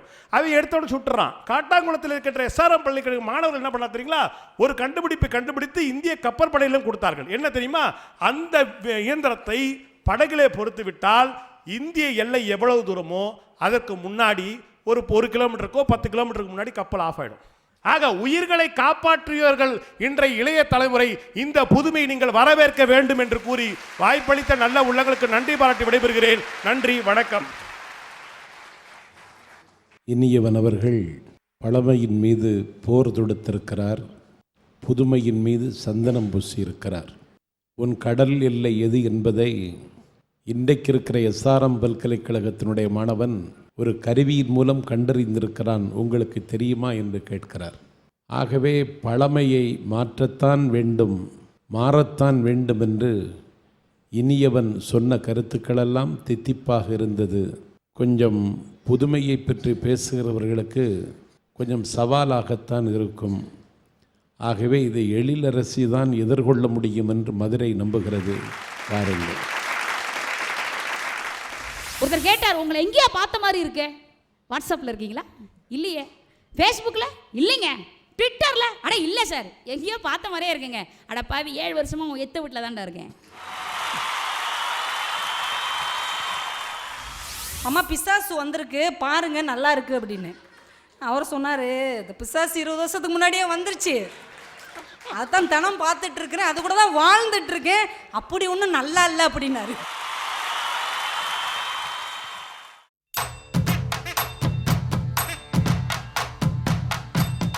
வேந்தர் தொலைக்காட்சி நேயர்களுக்கு தமிழர் திருநாளாம் பொங்கல் திருநாள் நல்வாழ்த்துக்களை உள்ளன்போடு தெரிவித்துக் கொள்வதிலே நான் மிக்க மகிழ்ச்சி அடைகிறேன். நடுவர் அவர்களே, இன்றைக்கு பொங்கல் திருநாள். எதற்காக மண் பானத்திலே நாம் பொங்கல் இடுகிறோம்? அந்த மண் பானையை வாங்கி, அன்றைக்கு புதிய பானையை வாங்கி எதற்காக பொங்கல் இடுகிறோம் என்று சொன்னால், நாம் எல்லாம் 5 பூதங்களை கடவுளாக வணங்குபவர்கள். நீர், நிலம், காற்று, ஆகாயம், நெருப்பு என்று 5 பூதங்களை நாம் கடவுளாக வணங்குபவர்கள். அந்த மண் பானையிலே பொங்கல் நாம் செய்கின்ற போது 5 பூதங்களையும் நாம் வணங்கியதாக அர்த்தம். அதில் மண் இருக்கிறதே, அது நிலத்தில இருந்து எடுக்கப்பட்ட மண். அந்த மண்ணால் தான் பானையை செய்திருக்கிறார்கள். உள்ளே பொங்கல் இடுவதற்காக நீரை ஊற்றுகிறோம். நிலம் வந்தது, நீர் வந்தது. அடுத்து கீழே அந்த அரிசி வேக வைப்பதற்காக நெருப்பை மூட்டுகிறோம். நெருப்பு, அந்த நெருப்பை நம்முடைய தாய்மார்கள் ஊதி விடுவார்கள். அங்கே காற்று உள்ளே சென்றால் தான் அது நெருப்பு எரியும். காற்று இந்த ஆகாயத்தில் இருக்கக்கூடிய ஆக்சிஜனை எடுத்துக்கொண்டு தான் அது எரிகிறது. இப்படி 5 பூதங்களின் கலவைகளாக இருக்கக்கூடிய அந்த பொங்கலை நாம் பானையிலே வைத்து 5 பூதங்களாகிய கடவுளுக்கு நாம் வணக்கம் செலுத்தக்கூடிய இந்த தினத்திலே அவர்கள் எதில் வேண்டுமானாலும் புதுமையை விரும்பலாம். இதில் கூடவா அவர்கள் புதுமையை விரும்புவது என்ற ஆதங்கத்திலே நான் இந்த தலைப்பை அணுகுகிறேன். அது மட்டும் இல்லை, பொங்கலை வச்சுட்டு ஹேப்பி பொங்கல்ங்கிறோம். எங்கள் அருமைக்குரிய சகோதரர்கள் கோலமிட்டு விட்டு கூட ஹாப்பி பொங்கல் என்று தான் அதில் எழுதுகிறார்கள். நாங்கள் பழமையை ஏன் வேண்டும் என்று சொல்லுகிறோம் என்று சொன்னால், எங்கள் அருமை சகோதரர் இனியவர் அவர்கள் அழகாக பேசினார். அவர் மூட நம்பிக்கைக்கும் பழமைக்கும் ஒரு பொருத்தத்தை பொருத்தி பார்த்து பேசிவிட்டார் என்ற ஆதங்கம் எனக்கு இருக்கிறது. நாங்களும் மூட நம்பிக்கையை எதிர்க்கிறவர்கள் தான், ஆனால் நீங்கள் பழமையை தொலைத்து விட்டீர்களே என்ற ஆதங்கம் தான் எங்களுக்கு. இதோ பொங்கல் அன்னைக்கு நம்ம 4 நாள் நமக்கு தாய்மார்கள் கண் விழித்து கோலமிடுகிறார்கள். இல்லை, இன்றைக்கு எடுக்கக்கூடிய கோலத்திற்கும் நாங்கள் அந்த காலத்தில் இட்ட கோலத்திற்கு கோலமாவிற்கு என்ன வித்தியாசம் தெரியுமா? எங்கள் பாட்டி கோலம் விடுகின்ற போது அரிசி மாவை பொடி செய்து அதிலே கோலமிட்டால் அங்கே இருக்கக்கூடிய எறும்புகளுக்கு அது உணவாகி போனது. நாங்கள் ஜீவராசிகளுக்கு உணவிட்டோம், தெருவிற்கும் சாலைக்கும் நாங்கள் அழகிட்டோம். ஆனால் இன்றைக்கெல்லாம் கோலம் விடுவதற்கு கூட எங்களுக்கு நேரம் இல்லை. புள்ளி வச்சு எல்லாம் இன்னைக்கு யார் போடுறதா? அழகாக இன்றைக்கு கோலம் போடுவதற்கு என்று ஒரு தயாரித்து வைத்திருக்கிறார்கள். அதில் கோலமாவை கொட்டி சர்ரு புரு 4 இழுத்து அதுவாக கோலம் போடுது. ஆனால் இன்றைக்கு அந்த ரெடிமேட் கோலமாவால் என்ன பிரயோஜனம்னு கேட்குறேன் நான். எங்கள் பழமை இந்த சமுதாயத்திற்கும் ஜீவராசிகளுக்கும் பயன்பட்டது. ஒருத்தர் கேட்டார், உங்களை எங்கேயா பார்த்த மாதிரி இருக்கே, வாட்ஸ்அப்பில் இருக்கீங்களா? இல்லையே. ஃபேஸ்புக்கில்? இல்லைங்க. ட்விட்டரில்? அட இல்லை சார், எங்கேயோ பார்த்த மாதிரியே இருக்குங்க. அட பாவி, 7 வருஷமாக உங்கள் எத்த வீட்டில் தான்டா இருக்கேன். எதிர்த்த வீட்டில் 7 வருஷமாக இருக்கிறவனுடைய முகம் பார்க்க தெரியாத உங்கள் புதுமை எதற்கு என்று கேட்கிறேன். உங்கள் புதுமையால் எங்களுக்கு வானம் வசப்பட்டது, மனிதம் நசுங்கி விட்டதே என்கின்ற ஆதங்கத்திலே தான் இந்த தலைப்பை நாங்கள் எடுத்திருக்கிறோம். காதல் என்றால் எப்பொழுது அது இனிமை தரும் தெரியுமா? மணிக்கு ஒரு தரம் வருகின்ற காதல் இனிமை தராது. மாதத்திற்கு ஒரு முறை வருகின்ற காதல் இனிமை தராது. ஒரு பெண்ணை பார்த்து இவள் நம் வாழ்க்கைக்கு சரியானவளாக இருப்பாள் என்று 1 ஆண்டு காலம் 2 ஆண்டு காலம் அவள் பின்னாடியே போய் பேசுவதற்கு தயங்கி பயந்து அந்த அச்சத்தில் உடம்பெல்லாம் ஹையர் லோயர் டைப் ரைட்டிங் அடித்து அப்படி கிட்டத்தில் போய் ஏங்க உங்களை எனக்கு பிடிச்சிருக்கு அப்படின்னு சொன்ன உடனே அந்த பொண்ணு திரும்பவும் திரும்பாமல் சொல்லும், இதெல்லாம் எங்கள் அப்பாவுக்கு பிடிக்காதுன்னு. அவன் சொல்லுவான், சீ எனக்கும் அவரை பிடிக்காது, அது மூஞ்சா, அது நான் உங்களை தான் விரும்புகிறேன் அப்படின்னுவான். இப்படி கொஞ்சமாக ஒரு காலத்தில் எங்களுடைய காதல் கனிகின்ற காதல், அந்த காலம் எங்களுக்கு சுகமாக இருந்தது. அந்த கனிகின்ற காதல் சுவை தந்தது ஒரு காலம். இன்றைக்கு டச் ஸ்கிரீன் எச் ஸ்கிரீனாக போனது இன்றைய உங்களுடைய புதுமை காலம் என்கின்ற வருத்தம் தான் எங்களுக்கு. எங்களுடைய அருமை சகோதரர் எடிஷாட்டை பற்றி பேசினார். எவ்வளவு நான் அமெரிக்காவுடைய பல்கலைக்கழகத்தினுடைய படிப்பை நீங்கள் இங்கிருந்தே படிக்கலாம். ஆனால் அதே அமெரிக்கா நாசா விண்வெளியில இருந்து ஒரு விண்கலத்தை விண்ணிற்கு அனுப்பியது. முதலாக ஆள் இல்லாத விண்கலம். அந்த ஆள் இல்லாத விண்கலத்திலே ஒரு தாமர பட்டயத்தை வைத்து அனுப்பினான். அவனுக்கு என்னன்னா, ஒருவேளை விண்வெளியிலே வேற்று கிரகத்து மனிதர்கள் இருந்தால் அவர்கள் நம்மோடு தொடர்பு கொள்ள வேண்டும் என்று சொன்னால் இந்த பூமியிலே மிக பழமையான மொழி எது என்று ஆய்வு செய்தான் நாசா விண்வெளி. அவன் 2 மொழிகளை தான் அந்த தாமர பட்டயத்திலே பதிவு செய்து விண்கலத்திலே வைத்து அனுப்பினான். ஒருவேளை வேற்று கிரகவாசிகள் இருந்தால் அவர்கள் நம்மோடு இதை படித்துவிட்டு தொடர்பு கொள்வார்கள் என்று. அப்படி அவன் தொடர்பு கொள்வதற்காக அனுப்பிய மொழி எது தெரியுமா? முதல் மொழி இயேசு கிறிஸ்து பேசிய ஹீப்ரு மொழி. 2வது மொழி நம் தாய்மொழி ஆகிய தமிழ் மொழியை அவன் அன்றைக்கு அனுப்பினான். ஒருவேளை வேற்று கிரகவாசிகள் இருந்தால் அவன் நம்மோடு தொடர்பு கொள்வதற்கு பழமையான மொழி இதுதான் என்று கண்டுபிடித்தான். ஆனால் அந்த பழமையை இப்போது நீங்கள் தொலைத்து விட்டீர்கள். ஒரு காலத்தில் எல்லாம் திரைப்படத்தில் நடிக்கக்கூடிய நடிகர்கள் இன்றைய இளம் தலைமுறையின் மீது ஒரு நம்பிக்கையும் அவர்களுடைய ஒழுக்கத்தின் மீது ஒரு மிகப்பெரிய நல்ல எண்ணத்தையும் கொண்டவர்களாக இருந்தார்கள். இளம் தலைமுறையை கெடுக்கக்கூடாதுன்னு நினைச்சாங்க அன்றைக்கு இருந்த நடிகர்கள்லாம். ஒரு நடிகர் சகாப்தமாக திகழ்ந்தார். என்னுடைய திரைப்படத்தில் நான் மது அருந்துவது போலவோ புகைப்பிடிப்பது போலவோ நான் வாழ்நாள் முழுக்க நடிக்க மாட்டேன் என்று சபதம் செய்திருந்தால், ஒருவேளை நான் அப்படி நடித்தால் என் ரசிகர்கள் என்னை பின்தொடர்வார்கள், எனவே நான் அப்படி நடிக்க மாட்டேன் என்று இந்த சமுதாயத்தின் மீது பற்று வைத்திருந்து ஒரு நடிகன் நடித்தார். யார் அந்த நடிகன் என்று கேட்டால் அவர்தான் இதய தெய்வம் புரட்சி தலைவர் எம்ஜிஆர் அவர்கள். ஆனால் இன்றைக்கு உங்கள் ஊடகங்கள் அதை ஊக்குவிக்கிறது. மேநாட்டு கலாச்சாரங்களை கொண்டு வந்து உங்கள் புதுமை புகுத்துகிறதே என்ற ஆதங்கம். ஒரு காலத்துலலாம் பாட்டி வைத்தியம் இருந்ததுங்க. வீட்டில் தலைவலியா சளியா யாரும் டாக்டர்கிட்ட போக மாட்டாங்க. வீட்டில் இருக்கக்கூடிய அந்த முதியவள் பாட்டி கை வைத்தியம் செய்வா, அடுத்த நிமிஷம் அது பறந்து போகும். ஒருத்தர் தலைவலின்னு ஹாஸ்பிட்டலுக்கு போனார். டாக்டர் இப்படி பிடிச்சி பார்த்தாரு, ஸ்கேன் பண்ணணும்ட்டார். ஏன்னா அவர் ஸ்கேன் மிஷின் புதுசாக வாங்கியிருக்காரு. சிடி ஸ்கேனு எம்ஆர்ஐ ஸ்கேனு எல்லாம் எடுத்து போட்டு ஆப்ரேஷன் பண்ணணும்ட்டார். எவ்வளவு ஆகும்னார்? 5 லட்சம் ரூபாய் ஆகும். அவனுக்கு தலைவலிக்கு போனவனுக்கு இதய வலி வந்துடும் போல இருக்கு, நெஞ்சு வலி வந்துடும் போல இருக்கு. 5 லட்சமா டாக்டர்? வேணாம் டாக்டர், எனக்கு மொத்த சொத்து மதிப்பே 5 லட்சம் ரூபாய் தான், என் பொண்ணுக்கு நான் கல்யாணம் பண்ணணும் டாக்டர், வேணாம் டாக்டர் அப்படின்னா. உடனே இவர் சொன்னார், யோ உயிர் போயிடியா? உயிர் போயிடும், 5 லட்சம் ரூபாய் கொடு, ஆப்ரேஷன் பண்ணிடுறேன். வேணாம் டாக்டர், என் பொண்ணை கல்யாணம் பண்ணணும். யோ குடியா? இல்லைங்க என் பொண்ணை கல்யாணம் பண்ணணும். யோ என் பொண்ணுக்கு நான் கல்யாணம் பண்ணணையா, குடியா? இன்றைக்கு நீங்கள் மருத்துவ உலகத்தினுடைய விஞ்ஞானத்தினுடைய உச்சத்தை பேசுகிறீர்களே ஒழிய மனிதநேயத்தை நீங்கள் குழி தோண்டி புதைத்த விஷயத்தை பேசுறீங்களா? எங்கள் பாரம்பரிய உணவை கொன்று தொலைத்து விட்டீர்களே நீங்கள். ஒரு காலத்தில் பாட்டி உணவு சமைச்சால்னா டேஸ்டியாக இருந்தது. அன்றைக்கெல்லாம் டேஸ்டி ஃபுட்டு, இன்னைக்கெல்லாம் ஃபாஸ்ட் ஃபுட்டு. நீங்கள் ஏன் ஃபாஸ்ட் ஃபுட்டு கடையில் போய் 5 நிமிஷம் நின்று அவங்க செய்யறதை பார்த்துட்டே சாப்பிடுங்க பார்க்கலாம், அப்போவே செத்து போவோம். நீங்கள் அந்த அரிசி அது வெந்த மாதிரியும் இருக்குது, வேகாத மாதிரியும் இருக்குது. ஃப்ரைட் ரைஸுங்கிறான், எடுத்து போட்டு சுற்றி 10 டப்பா இருக்குது. என்னென்னு அவனுக்கே தெரியாது, அவனுக்கு சொல்லி கொடுத்தவன் சொல்லலை. அந்தந்த டப்பாலேருந்து கொஞ்சம் கொஞ்சம் எடுத்து ஊற்றுறான். அதில் அவங்க பாட்டி முந்தா நாள் போயிட்டு திருத்தணிக்கு போயிட்டு விபூதி டப்பா எடுத்துகிட்டு வந்து வச்சிருக்கு, அதில் செத்த போடுறான். அதை சாப்பிட்டுட்டு ஒரு அம்மா சாமி ஆடிட்டு இருக்கு அந்தாண்ட. நீங்கள் அந்த ஃபாஸ்ட் ஃபுட்டு கடையில் அந்த சாதத்தை தூக்கி அடிப்பான் பார்த்துருக்கிறீங்களா? அவன் தூக்கி அடித்தான்னா கரெக்டாக புவியிருப்பு விசையில் கரெக்டாக அது வானாலுக்கு தான் வந்து விழும், பார்த்துருக்கீங்களா? அவன் அப்படி அடிக்கும் போதே சொல்கிறான், இதே இதை சாப்பிட்டீங்கன்னா இவ்வளோ ஃபாஸ்ட்டாக நீ மேலே போவேன், இவ்வளோ ஃபாஸ்ட்டாக மேலே போவேன்னு சொல்கிறான். உங்களுடைய விவசாய கண்டுபிடிப்புகள் இன்றைக்கு எங்கள் ஆரோக்கியத்தை தக்க வைத்திருக்கிறதா என்று சொல்கிறேன். அவசர அவசரமாக உழுகிறீர்கள், கேட்டால் 3 மாசத்துல பலன் தருங்கிறீங்க. அவசர அவசரமாக உழுகிறீர்கள், அவசர அவசரமாக நடுறீங்க, அவசர அவசரமாக அறுவடை பண்ணுறீங்க, அவசர அவசரமாக சாப்பிட்றீங்க, அவசர அவசரமாக கிளம்பிடுறீங்க. இன்றைக்கு உங்கள் புதுமை மனித குலத்தை வாழ வைத்திருக்கிறதா என்று கேட்கிறேன். இன்றைக்கு வீடுகளில் யாராவது முதியோர்களிடத்திலே நேரத்தை செலவு செய்து அவர்களோடு நாம் பேசுகிறோமா? இன்றைக்கு ஏதோ அதுவும் ஒரு பழமை என்று, அதுவும் ஏதோ தேவையில்லாத பொருள் என்று ஒதுக்கி விடுகிறோம். அது ஏதாவது வாயை திறந்து பேசலான்னு தாத்தாவோ பாட்டியோ வாயை திறந்தா சும்மா தொண உன் பழைய கதை போதும் வாயை மூடு சொல்றோம். கம்ப்யூட்டரில் 1000 கதைகள் நீங்கள் கேட்டாரும் உங்கள் விரல் பிடித்து கதை சொல்லும் உங்கள் பாட்டிக்கு ஈடாகுமாது? பாசத்தையும் பண்பாட்டையும் கலாச்சாரத்தையும் ஊடே சொல்லி கொடுத்தாலே அந்த பாட்டியை இழந்து விட்டீர்களே என்று கேட்கிறேன் நான். முதல்ல பிள்ளைய வெளியில் அனுப்பி மைதானத்தில் விளையாட வைக்கிறோமா? நம்ம வீட்டுக்குள்ளேயே உட்காந்து ரூமுக்குள்ளேயே உட்காந்து கரண்ட் இல்லாட்டினாலும் இருந்தாலும் அதையே பார்த்துட்டு இருக்கோம் ஸ்க்ரீனையே. அது கரண்ட் போச்சுன்னு கூட அவனுக்கு 10 நிமிஷம் கழிச்சு தான் தெரியுது.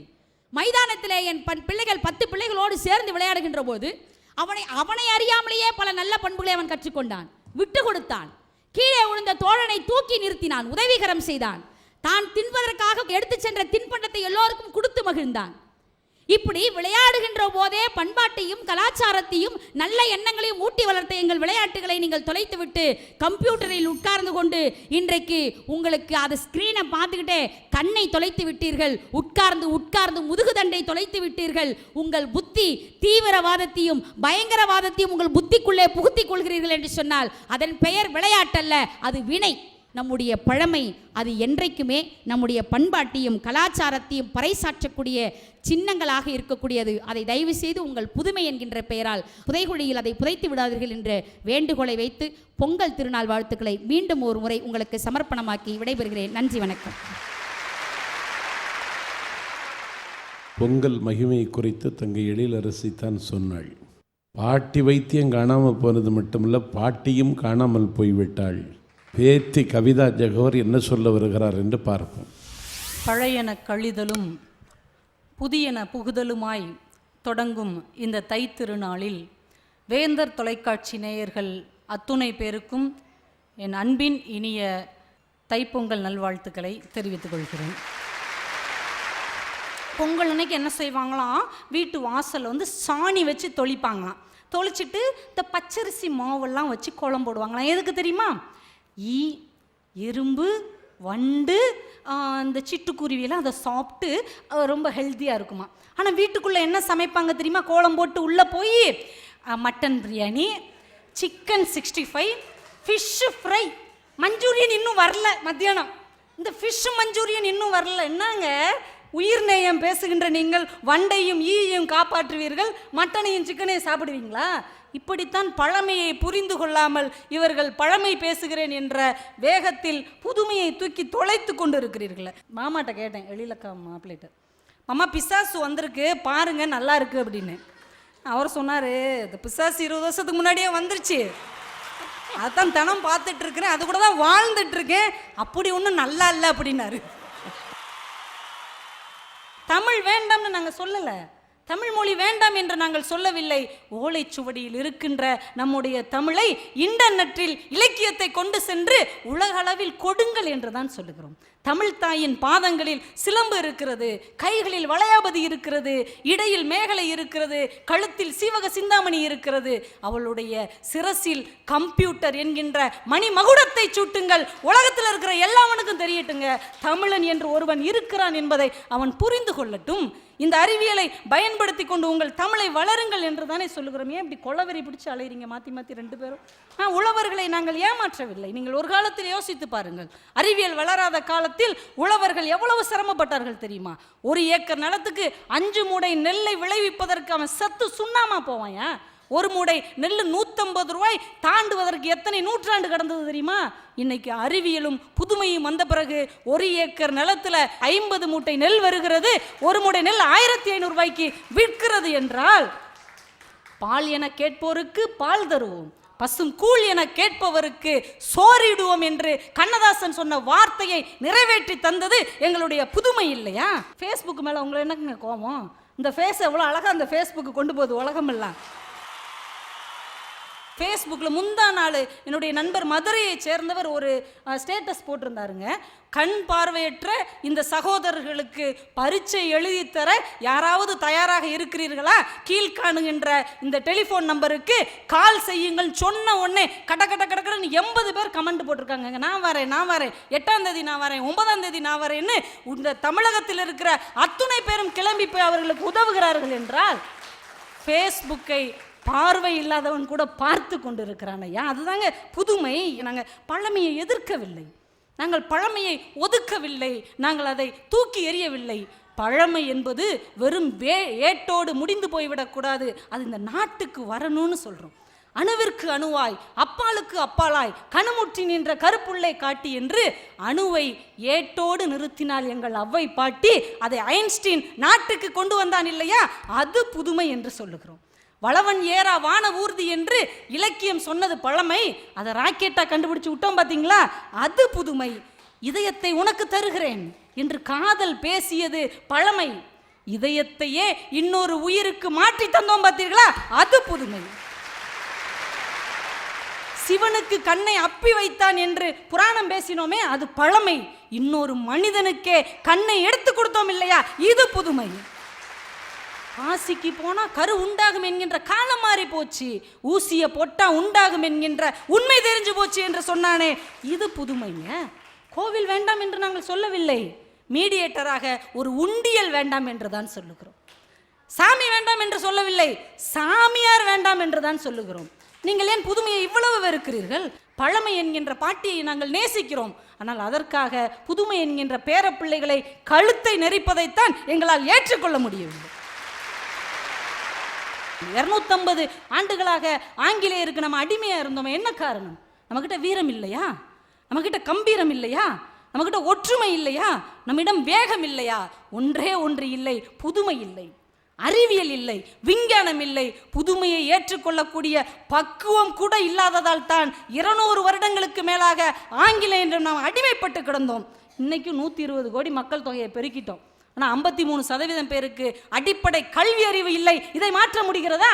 நாங்கள் புதுமையின் எதையாவது கொண்டு வந்தா பழமை பழமை என்று சொல்லி எங்களை பின்னுக்கு இழுக்கிறீர்கள், அதுதான் வருத்தமாக இருக்கிறது. வேகமாக முன்னேறுவோம், உலக நாடுகளுக்கான ஓட்ட போட்டியில் நம்ம ஜெயிக்கணும் நாங்கள் சொல்கிறோம். நிலாவை காட்டி சோறு ஊட்டினீங்க, நிலாவை காட்டி சோறு ஊட்டினீங்க, மாற்றுங்க. இனிமையாவது நிலாவில் போய் கால் மிதிச்சாமல ஆம்ஸ்டாங், அவன் ஃபோட்டோவை காமிச்சு உங்கள் பிள்ளைகளுக்கு சோறு ஊட்டுங்க. நாளைக்கு நீயும் நிலாவிலே கால் பதிக்க வேண்டும் என்கின்ற ஆசை அவனுக்குள்ளே எழுப்புங்கள் என்று தானே நாங்கள் சொல்கிறோம். இது குழாயில் குழந்தை பிறக்கின்ற யுகம், இன்னும் மண்ணெண்ணை விளக்க வச்சு தடவிக்கிட்டு இருக்காதீங்கன்னு தாங்க கெஞ்சி கெஞ்சி கேட்குறோம். 6 அறிவு மனுஷன் 5 அறிவு கிளிக்கிட்ட உட்காந்து ஜோசியம் கேட்குறான். சார், என் கேஸ் ஜெயிக்குமா ஜெயிக்காதாதானே வக்கீலுக்கா படிச்சிருக்கு, கோர்ட்டில் போய் வாதாட போகுதா, அதுக்கே விடுதலை இல்லாமல் கூண்டுக்குள்ளே கிடக்குது, அதுகிட்ட போய் நீ ஐயா கேட்குறன்னா இவங்க கோவப்படுறாங்க. 2ஆம் உலகப் போரில் 2 அணுகுண்டுகளை தன் மார்பில் வாங்கிய ஜப்பான் பழமை பேசி படுத்து தூங்கவில்லை. பாரடிய உலகத்தின் புதுமை எல்லாம் என்று புறப்பட்டு வந்து இன்றைக்கு உலக நாடுகளில் தொழில்நுட்பத்தில் முதலிடத்தில் இருக்கிறது என்றால் புதுமையை அது ஏற்றுக்கொண்டதுதான் காரணம். புதுமையை ஏற்றுக்கொள்ளாத எந்த ஒரு தேசமும் முன்னேறியதாய் சரித்திரம் இல்லை. நடுவர் அவர்களே, என்ன பேசுறீங்க? மழை வரலைன்னா என்னங்க அர்த்தம்?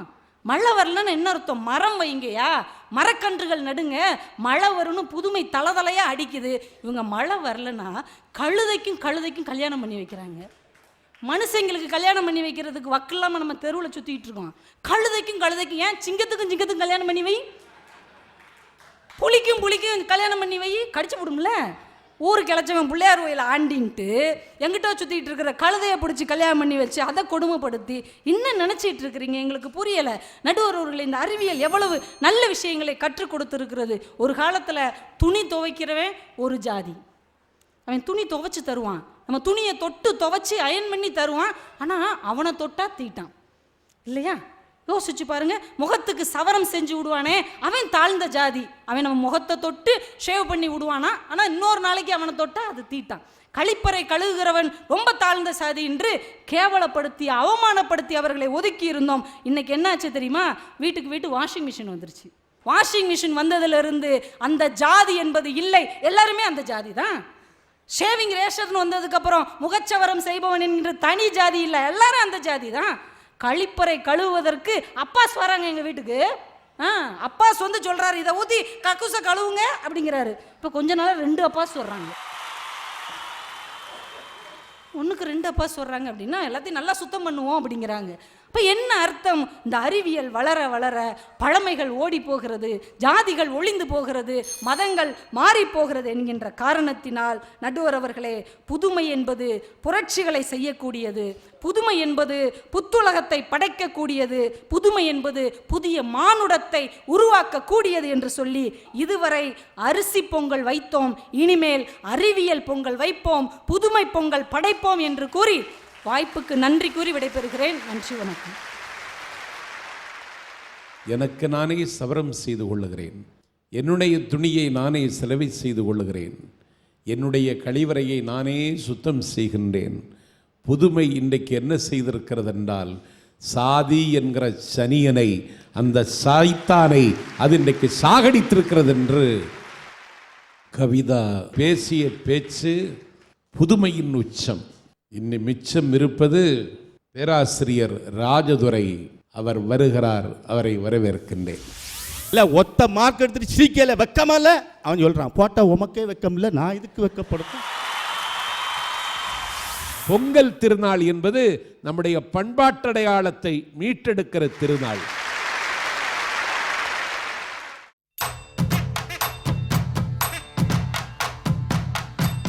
வேந்தர் தொலைக்காட்சியின் நேயர்களே, உங்கள் அத்தனை பேருக்கும் என்னுடைய பணியான அன்பான வணக்கத்தை சமர்ப்பிக்கிறேன். புதுமைன்னு புதுமையை பற்றி அழகாக பேசினாங்க, நல்லா தான் இருந்து.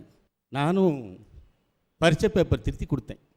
போன செமஸ்டரில் கடைசி இன்டர்னல் டெஸ்ட்டுக்கு பரீட்சை பேப்பர் திருத்தி கொடுத்தேன், எல்லாருக்கும் கொடுத்தேன், பொம்பளை பிள்ளைக்கெல்லாம் கொடுத்தேன். ஒரு பிள்ளைக்கு மார்க் 97, 3 மார்க் கிடைக்கலன்னு ஒப்பாரி வைக்கும், அழுதுகிட்டே இருக்குது. பின்னால் பார்க்க 3 ஃபைலு பேப்பரை காட்டி கேட்டி சிரிக்கான். நானும் நிறைய மார்க் போட்டோம் போல்கிட்டு பேப்பரை பிடுங்கி பார்க்க என்னாச்சு, 3 மூதேவியும் ஒத்த மார்க் எடுத்திருக்கான். இல்லை, ஒத்த மார்க் எடுத்துட்டு சிரிக்கல, வெக்கமா இல்லை? அவன் சொல்கிறான், போட்டா உமக்கே வெக்கம் இல்லை, நான் இதுக்கு வெக்கப்படுத்தும்.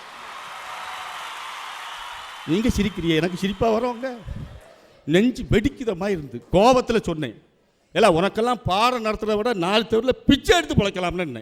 ஆனாச்சும் உள்ளேருந்து ஒரு பையன் கேட்கான், சார் எங்கள் தெருவுக்கு என்னைக்கு வருவீங்க? இன்னைக்கு கல்விக்கு ஆசிரியருக்கு உள்ள மரியாதை இன்னைக்கு இருக்காங்க. அன்னைக்கு நாங்கள்லாம் படிக்கும்போது வாத்தியாரை பார்த்தா அப்படியே கும்பிடுவோம். அன்னைக்கு நடத்தின வாத்தியார், ஸ்கூல் வாத்தியாரை இன்னைக்கு பார்த்தாலும் சார் நல்லா இருக்கீங்களான்னு 2 கையெடுத்து கும்பிடுற காலம் போய் இன்னைக்கு வாத்தியார் மரியாதை இருக்கா? படிக்கிறானா? ஏமல்ல, படித்தா தானே ஒழுங்காக எழுதுவான். அவங்க கல்வியை வளர்த்து விட்டார்களாம். கல்வித்தரம் எப்படி குறைஞ்சி போச்சு தெரியுமா? எங்கள் தாத்தா 2ஆம் கிளாஸ், அவர் எனக்கு என்ன சொல்லி கொடுத்தாரு தெரியுமா? ஹோமோஃபோன்னா என்னடா? 2ஆம் கிளாஸ் வாத்தியார் சொல்கிறார். இப்போ எம்ஏ படித்த இங்கிலீஷ் வாத்தியாருக்கு ஹோமோஃபோன் என்ன கேட்டால் தெரியாது. ஹோமோஃபோன்னா என்ன? உச்சரிப்பு ஒரே மாதிரி இருக்கும், ஆனால் ஸ்பெல்லிங் வேறு மாதிரி இருக்கும், அர்த்தமும் வேறு மாதிரி இருக்கும். இதுதான் ஹோமோஃபோன்னு 2ஆம் கிளாஸ் படித்த எங்கள் தாத்தா எனக்கு சொல்லி கொடுத்தாரு. நீ கல்வி எங்கே படிக்கான்? கஸ்தூரிபாய் குறிப்பு வரைகன்னு ஒரு வாத்தியார் கேள்வி கேட்டாரியா, சின்ன கேள்வி தான், 2 லைன் தான் எழுத சொன்னார். இந்த மூதேவி 3 பக்கம் எழுதியிருக்கான் தெரியாமலே, ஒன்றும் தெரியாமலே 3 பக்கம் எழுதியிருக்கான். கஸ்தூரி பாய், அவனுக்கு அதுக்கு மேலே தெரியல. இந்த பாய் 10 மட பாயை விட விலை உயர்ந்த பாய், எமோஷன் எழுதியிருக்கான். அடுத்த லைன், இது 6 அடி நீளமும் 3 அடி அகலம் உள்ள பாய், இதில் நாம் படுக்கலாம், உருளலாம், புரளலாம், குழந்தைகள் சிறுநீர் கழிக்கலாம்னு எழுதி வச்சுட்டான். என்னத்தை சொல்ல? போன வாரம் பரீட்சை பேப்பர் திருத்த போனேன்.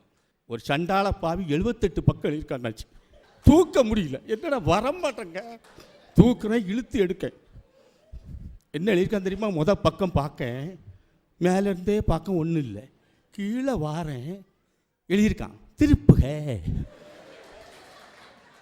நானும் அடுத்த பக்கத்தில் ஏதாவது எழுதியிருப்பான் போலுக்கிட்டு திருப்புவேன். சனியம் பிடிச்ச பையன் அங்கேயும் திருப்புக. என்னாச்சு? 77 பக்கம் என் கையை திருப்பி விளங்காமல் போயிட்டு.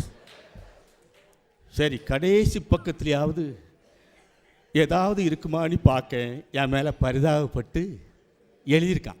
நான் ஒவ்வொரு பக்கத்துலேயும் டக்கு டக்குன்னு அடித்து முட்டையாக போட்டோம்ல, கடைசி பக்கத்தில் 2 முட்டை போட்டு கண்ணு மூக்கெல்லாம் வச்சு நான் ஒன்று நானா ஒன்று அவனா கை கொடுக்குற மாதிரி வரைஞ்சிருக்கான். வரைஞ்சிட்டு கீழே எழுதியிருக்கான், ஹா ஹா ஹா, அடுத்த ஏப்ரலில் சந்திப்போம். எது இவனை நான் சந்திக்கணுமா? அவனை சந்திச்சா அவன் கோதாவலையா பிடிச்சிட்டு எடுத்துக்கோங்க. எனக்கு அவ்வளோ வேதனைங்க. புதுமையா புதுமை. கவியரசு கண்ணதாசன் எழுதினாருங்க, கடவுள் எங்கெல்லாம் இருக்கார் தெரியுமா? பல நூல் படித்து நீ அறியும் கல்வி, பொது நலம் நினைத்து நீ வழங்கும் செல்வம், பிறர் உயர்வினிலே உனக்கு இருக்கும் இன்பம், இவை அனைத்திலுமே இருப்பவர்தான் தெய்வம். பாசமுள்ள பார்வையிலே கடவுள் வாழ்கிறார், அவர் கருணை உள்ள நெஞ்சினிலே கோவில் கொள்கிறார். இதோ எந்தன் தெய்வம் முன்னாலே நான் ஒரே ஒரு புன்னகையில் கண்டேனே. பாசம் உள்ள பார்வையிலே கடவுள் வாழ்க. இங்கே பாசம் இருக்கா? அன்னைக்கு மகனுக்கும் தகப்பனுக்கும் பாசம் இருக்கா? அன்னைக்கு எங்கள் அப்பா கிட்ட நாங்கள் கையை கட்டி, நீ பாப்பா எந்த வயலுக்குப்பா போனோம்? டேய், நீ அந்த வயலில் போய் வெள்ளம் திறந்து விட்டுரு, நீ தோப்பில் போய் பழைய பாலையெல்லாம் உளுந்து கிடக்கும், தேங்காய் எண்ணெய் உளுந்து கிடக்கணும், எடுத்துகிட்டு வா. சரிப்பா, சொன்னதை கேட்டோம். எனக்கு 2 பையன் இருக்கான்னாச்சு, தங்கமான பையன். அவனை பெறதுக்கு நான் இன்னும் 7 ஜென்மம். ஒரு கிரிக்கெட் பேட்டு கேட்டாட்டாச்சு, நானும் 500 1000 இருக்குன்னு சொல்லி கூப்பிட்டு போனேன். போய் 5000 ரூபாய்க்கு இருக்காம தூக்கிட்டான். இல்லை 1000 ரூபா தான் இருக்குது, வாங்குறியா? அதெல்லாம் வேண்டாம். இல்லை 1000 ரூபாய்க்கு வாங்கிடா, அது வேண்டாம். 1000 ரூபா பேட்டை நீங்கள் வாங்கி நீங்களும் அம்மாவும் விளையாடுங்க. நான் வந்துட்டேன், போட ஆடிட்டு வந்துட்டேன், வாங்கி கொடுக்கல. இந்த பயலுக்கு வயிற்றுச்சல் எடுத்திருக்கான். ஒரு நாள் ராசிபுரத்தில் பட்டிப்பட்டம் போயிட்டு வந்து தள்ளா தூங்கிட்டு கிடக்கேன், படுத்து கிடக்க. இப்படி 2 பயலும் பக்கத்தில் என் தலைக்கு மாட்டில் நின்று பெரிய பய சொல்கிறான் சின்னவன்ட்ட, இல்லை தம்பி மேப்படியான பாத்தியா? பெத்தப்ப மேப்படியான. எனக்கு கேட்குது, தூக்கம் எழுப்ப முடியல. அடுத்தால என்ன சொல்லுவான்னு பார்ப்பேன்னா, அவன் சொல்கிறான், மேப்படியான பாத்தியால ஒரு கிரிக்கெட் பேட் வாங்கி கொடுக்க வக்கு இல்லை, கொரட்டை விட்டு தூங்குறாரு. இதில் மீசை வேற. தம்பிக்காரன் சொல்கிறான்னு பார்க்கேன். அவன் என்ன சொல்கிறான், அவனாவது இல்லை அப்படி சொல்லாதேன்னு சொல்லுவான்னு பார்த்தா அவன் சொல்கிறான், என்ன கொஞ்சம் இருனே, கத்திரியை கொண்டு வரேன், மீசை ஒட்ட நறுக்கிடுவோம். பின்னாலேருந்து என் வீட்டுக்காரி அடுக்கலையிலேருந்து சொல்கிறா, ஏல அப்பாவை அப்படியெல்லாம் சொல்லாதுக்கலான்ட்டான். உயிர் வந்துட்டு எனக்கு. நமக்குன்னு ஒரு ஓட்டு வீட்டில் இருக்கு. நான் அடுத்த லைன் சொல்கிறா, ஏல கத்திரியெல்லாம் வச்சு வெட்டாதுங்களே, வெட்டினா முளைச்சிரும், கொல்லிக்கட்டை தர கறிக்கு பிடிக்கலான்ட்டான். இதா பிள்ளைகளை நல்லா வளர்க்கக்கூடிய இந்த புதுமையான தாய்மார்களா இவங்க மாறாமல் இருக்கணும். இவங்க மாறணுமா வேண்டாமா? புருஷன் வீட்டில் வாழ போகும் பெண்ணே தங்கச்சி கண்ணே, அதில் சொல்லுவாங்க தெரியுமா, மாமனார் மாமியாரை மதிக்கணும், மாலையிட்ட கணவனே துதிக்கணும். என் வீட்டுக்கு ஒரே ஒரு நாள் என்னை தெய்வமாக கும்பிட்டா. படுத்துக்கு தூங்கிட்டு இருக்கேன், 6 மணிக்கு என் கட்டில் சுற்றி ஒரு உருவம் சுற்றுது 3 தடவை. என்னடா ஒரு உருவம் சுற்றுன்னு பார்க்கேன், காலை தொட்டு கும்பிட்டா. என்னாச்சு, நான் உடனே எழுதிட்டேன் படைக்கிட்டு, தெய்வம் மாதிரி பார்க்குறியடி, எனக்கு தெரியாமல் போச்சேன்னு. அதுக்கு அவ சொல்கிறா, சும்மா கிடையும், நம்மளை ஒன்றும் தெய்வமாக கும்பிடலை. போன மாதம் சுவாசியக்காரன் சொன்னான் 30 நாள் சனீஸ்வரனை சுத்தணுன்னு, நேரத்தோடு 29 நாள் முடிஞ்சிட்டு இன்றைக்கி கோயிலுக்கு போக நேரம் இல்லை, அந்த சனியை சுற்றுறான்னா உம்மளை சுற்றுறான்னு சுற்றி விட்டாங்க.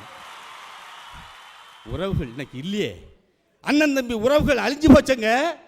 நாங்களும் 9 பேருங்க, 9 பேரும் அதில் 5 பேர் ஒன்றா பள்ளிக்கூடத்துக்கு போவோம். ஒத்த கடலை மிட்டாய் வாங்கி எங்கள் அண்ணன் கடிச்சு கடிச்சு கொடுப்பான். அதுக்காக பிச்சைக்கார குடும்பம்னு நினச்சிடாதுக்கு.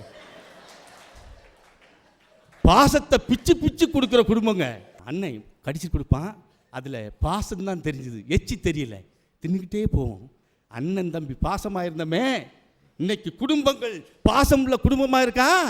முத்துக்கு முத்தாக சொத்துக்கு சொத்தாக அண்ணன் தம்பி பிறந்திருந்தோம் ஒன்றுக்கு ஒன்றாக, அன்பாலை இணைந்திருந்தோம் கண்ணுக்கு கண்ணாக, தாயாரை பார்த்ததில்லை தந்தை முகம் அறிந்ததில்லை, தாலாட்டு பாடல் அன்றி ஓர் பாட்டும் அறிந்ததில்லை, தானாக படித்து வந்தான் தங்கமன வளர்ந்த தம்பி, தள்ளாடும் வயதினிலே வாழுகிறேன் அவனை நம்பி முத்துக்கு முத்தாக சொத்துக்கு சொத்தாக அண்ணன் தம்பி இணைந்திருந்தோம் கண்ணுக்கு கண்ணாக.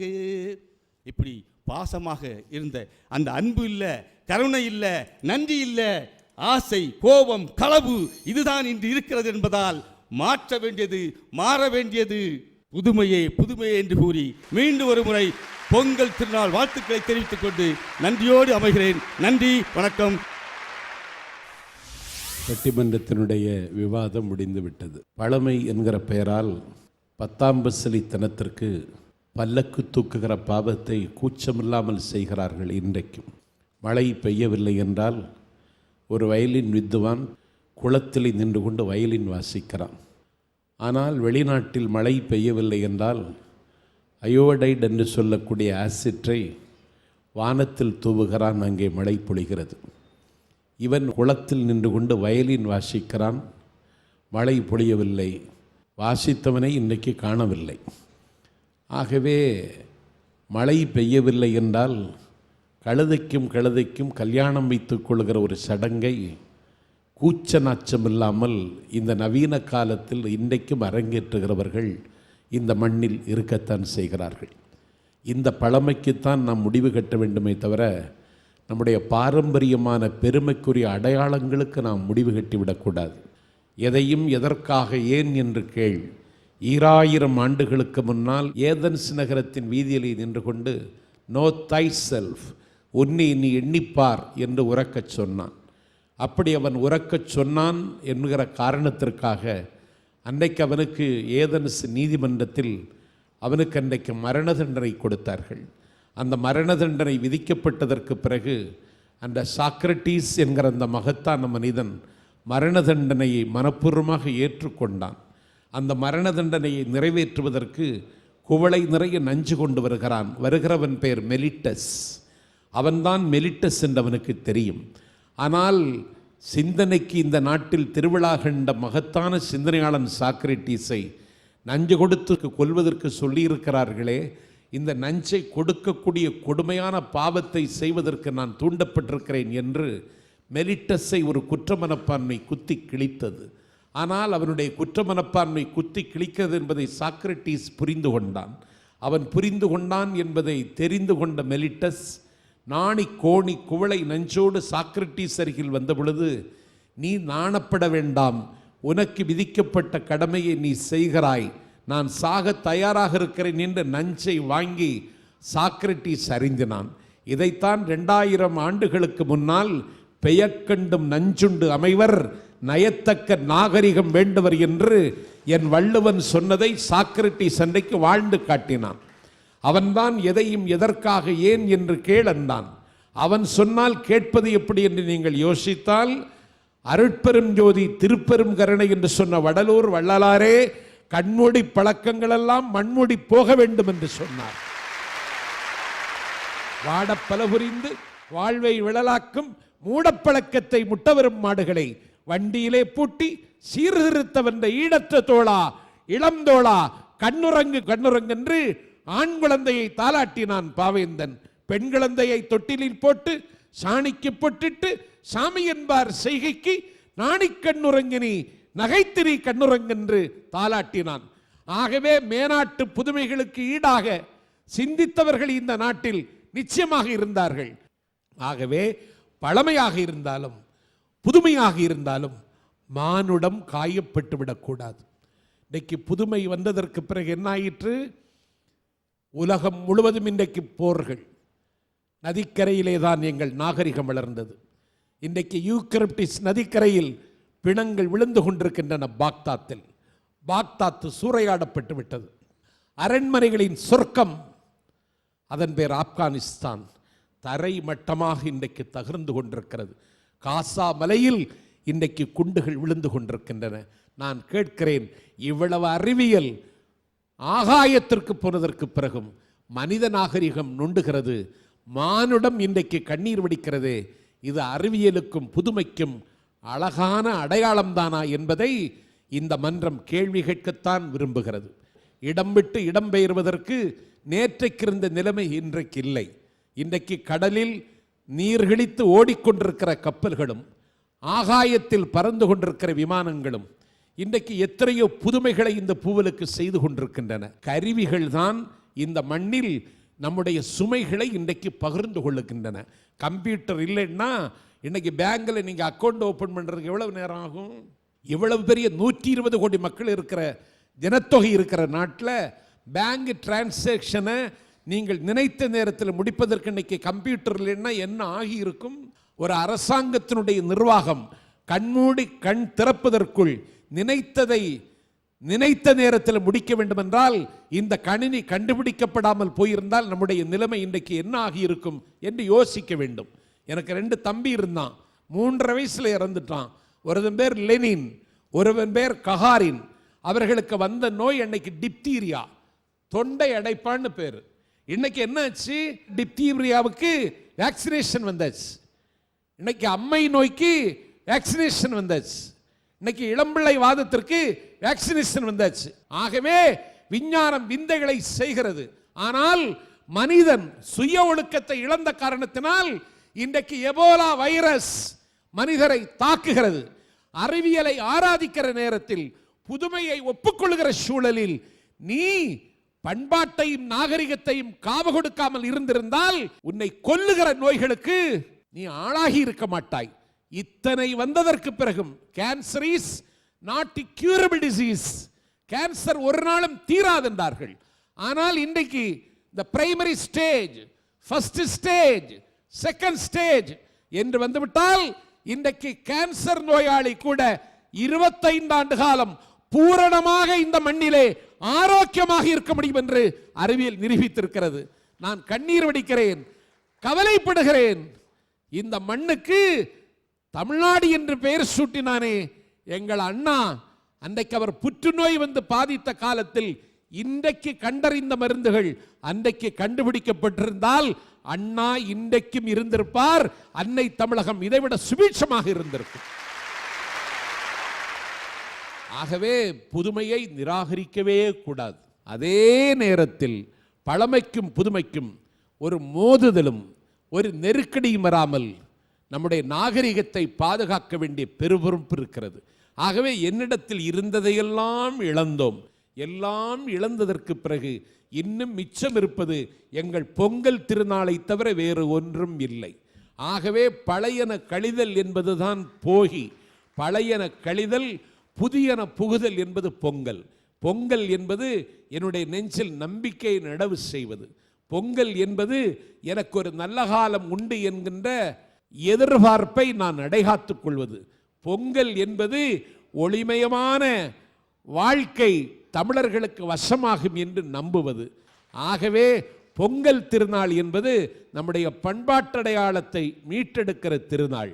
பழமையை கொண்டாடுங்கள், பழமையை பேணுங்கள், பழமையில் இருக்கிற நல்லதையெல்லாம் நீங்கள் ஸ்வீகாரம் எடுத்துக் கொள்ளுங்கள். அதே நேரத்தில் புதுமையை புறந்தள்ளி விடாதீர்கள்.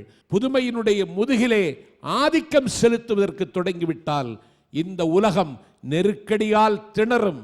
ஆகவே மாற வேண்டியதும் மாற்ற வேண்டியதும் எது, பழமையா புதுமையா என்று கேட்டால் இன்றைக்கு இருக்கிற நவீன தொழில்நுட்ப யுகத்தில் நம்மையும் நாம் மாற்றிக்கொள்வதற்கு அணியம் ஆகாவிட்டால் நாம் காணாமல் போய்விடுவோம் என்கிற காரணத்தால் மாற வேண்டியதும் மாற்ற வேண்டியதும் பழமைதான் என்பதை இந்த பட்டிமன்றத்தின் தீர்ப்பாக சொல்லி பொங்கல் திருநாளை உற்சாகமோடு கொண்டாடுவோம், நம்பிக்கையோடு கொண்டாடுவோம். பொங்கலோ பொங்கல், பொங்கட்டும் பொங்கல், எங்கும் தங்கட்டும் மகிழ்ச்சி என சொல்லி இந்த வாய்ப்பை வழங்கி இருக்கின்ற வேந்தர் தொலைக்காட்சிக்கு விடுதலறியா விருப்போடு நன்றி சொல்லி விடை பெறுகின்றோம். நன்றி, வணக்கம்.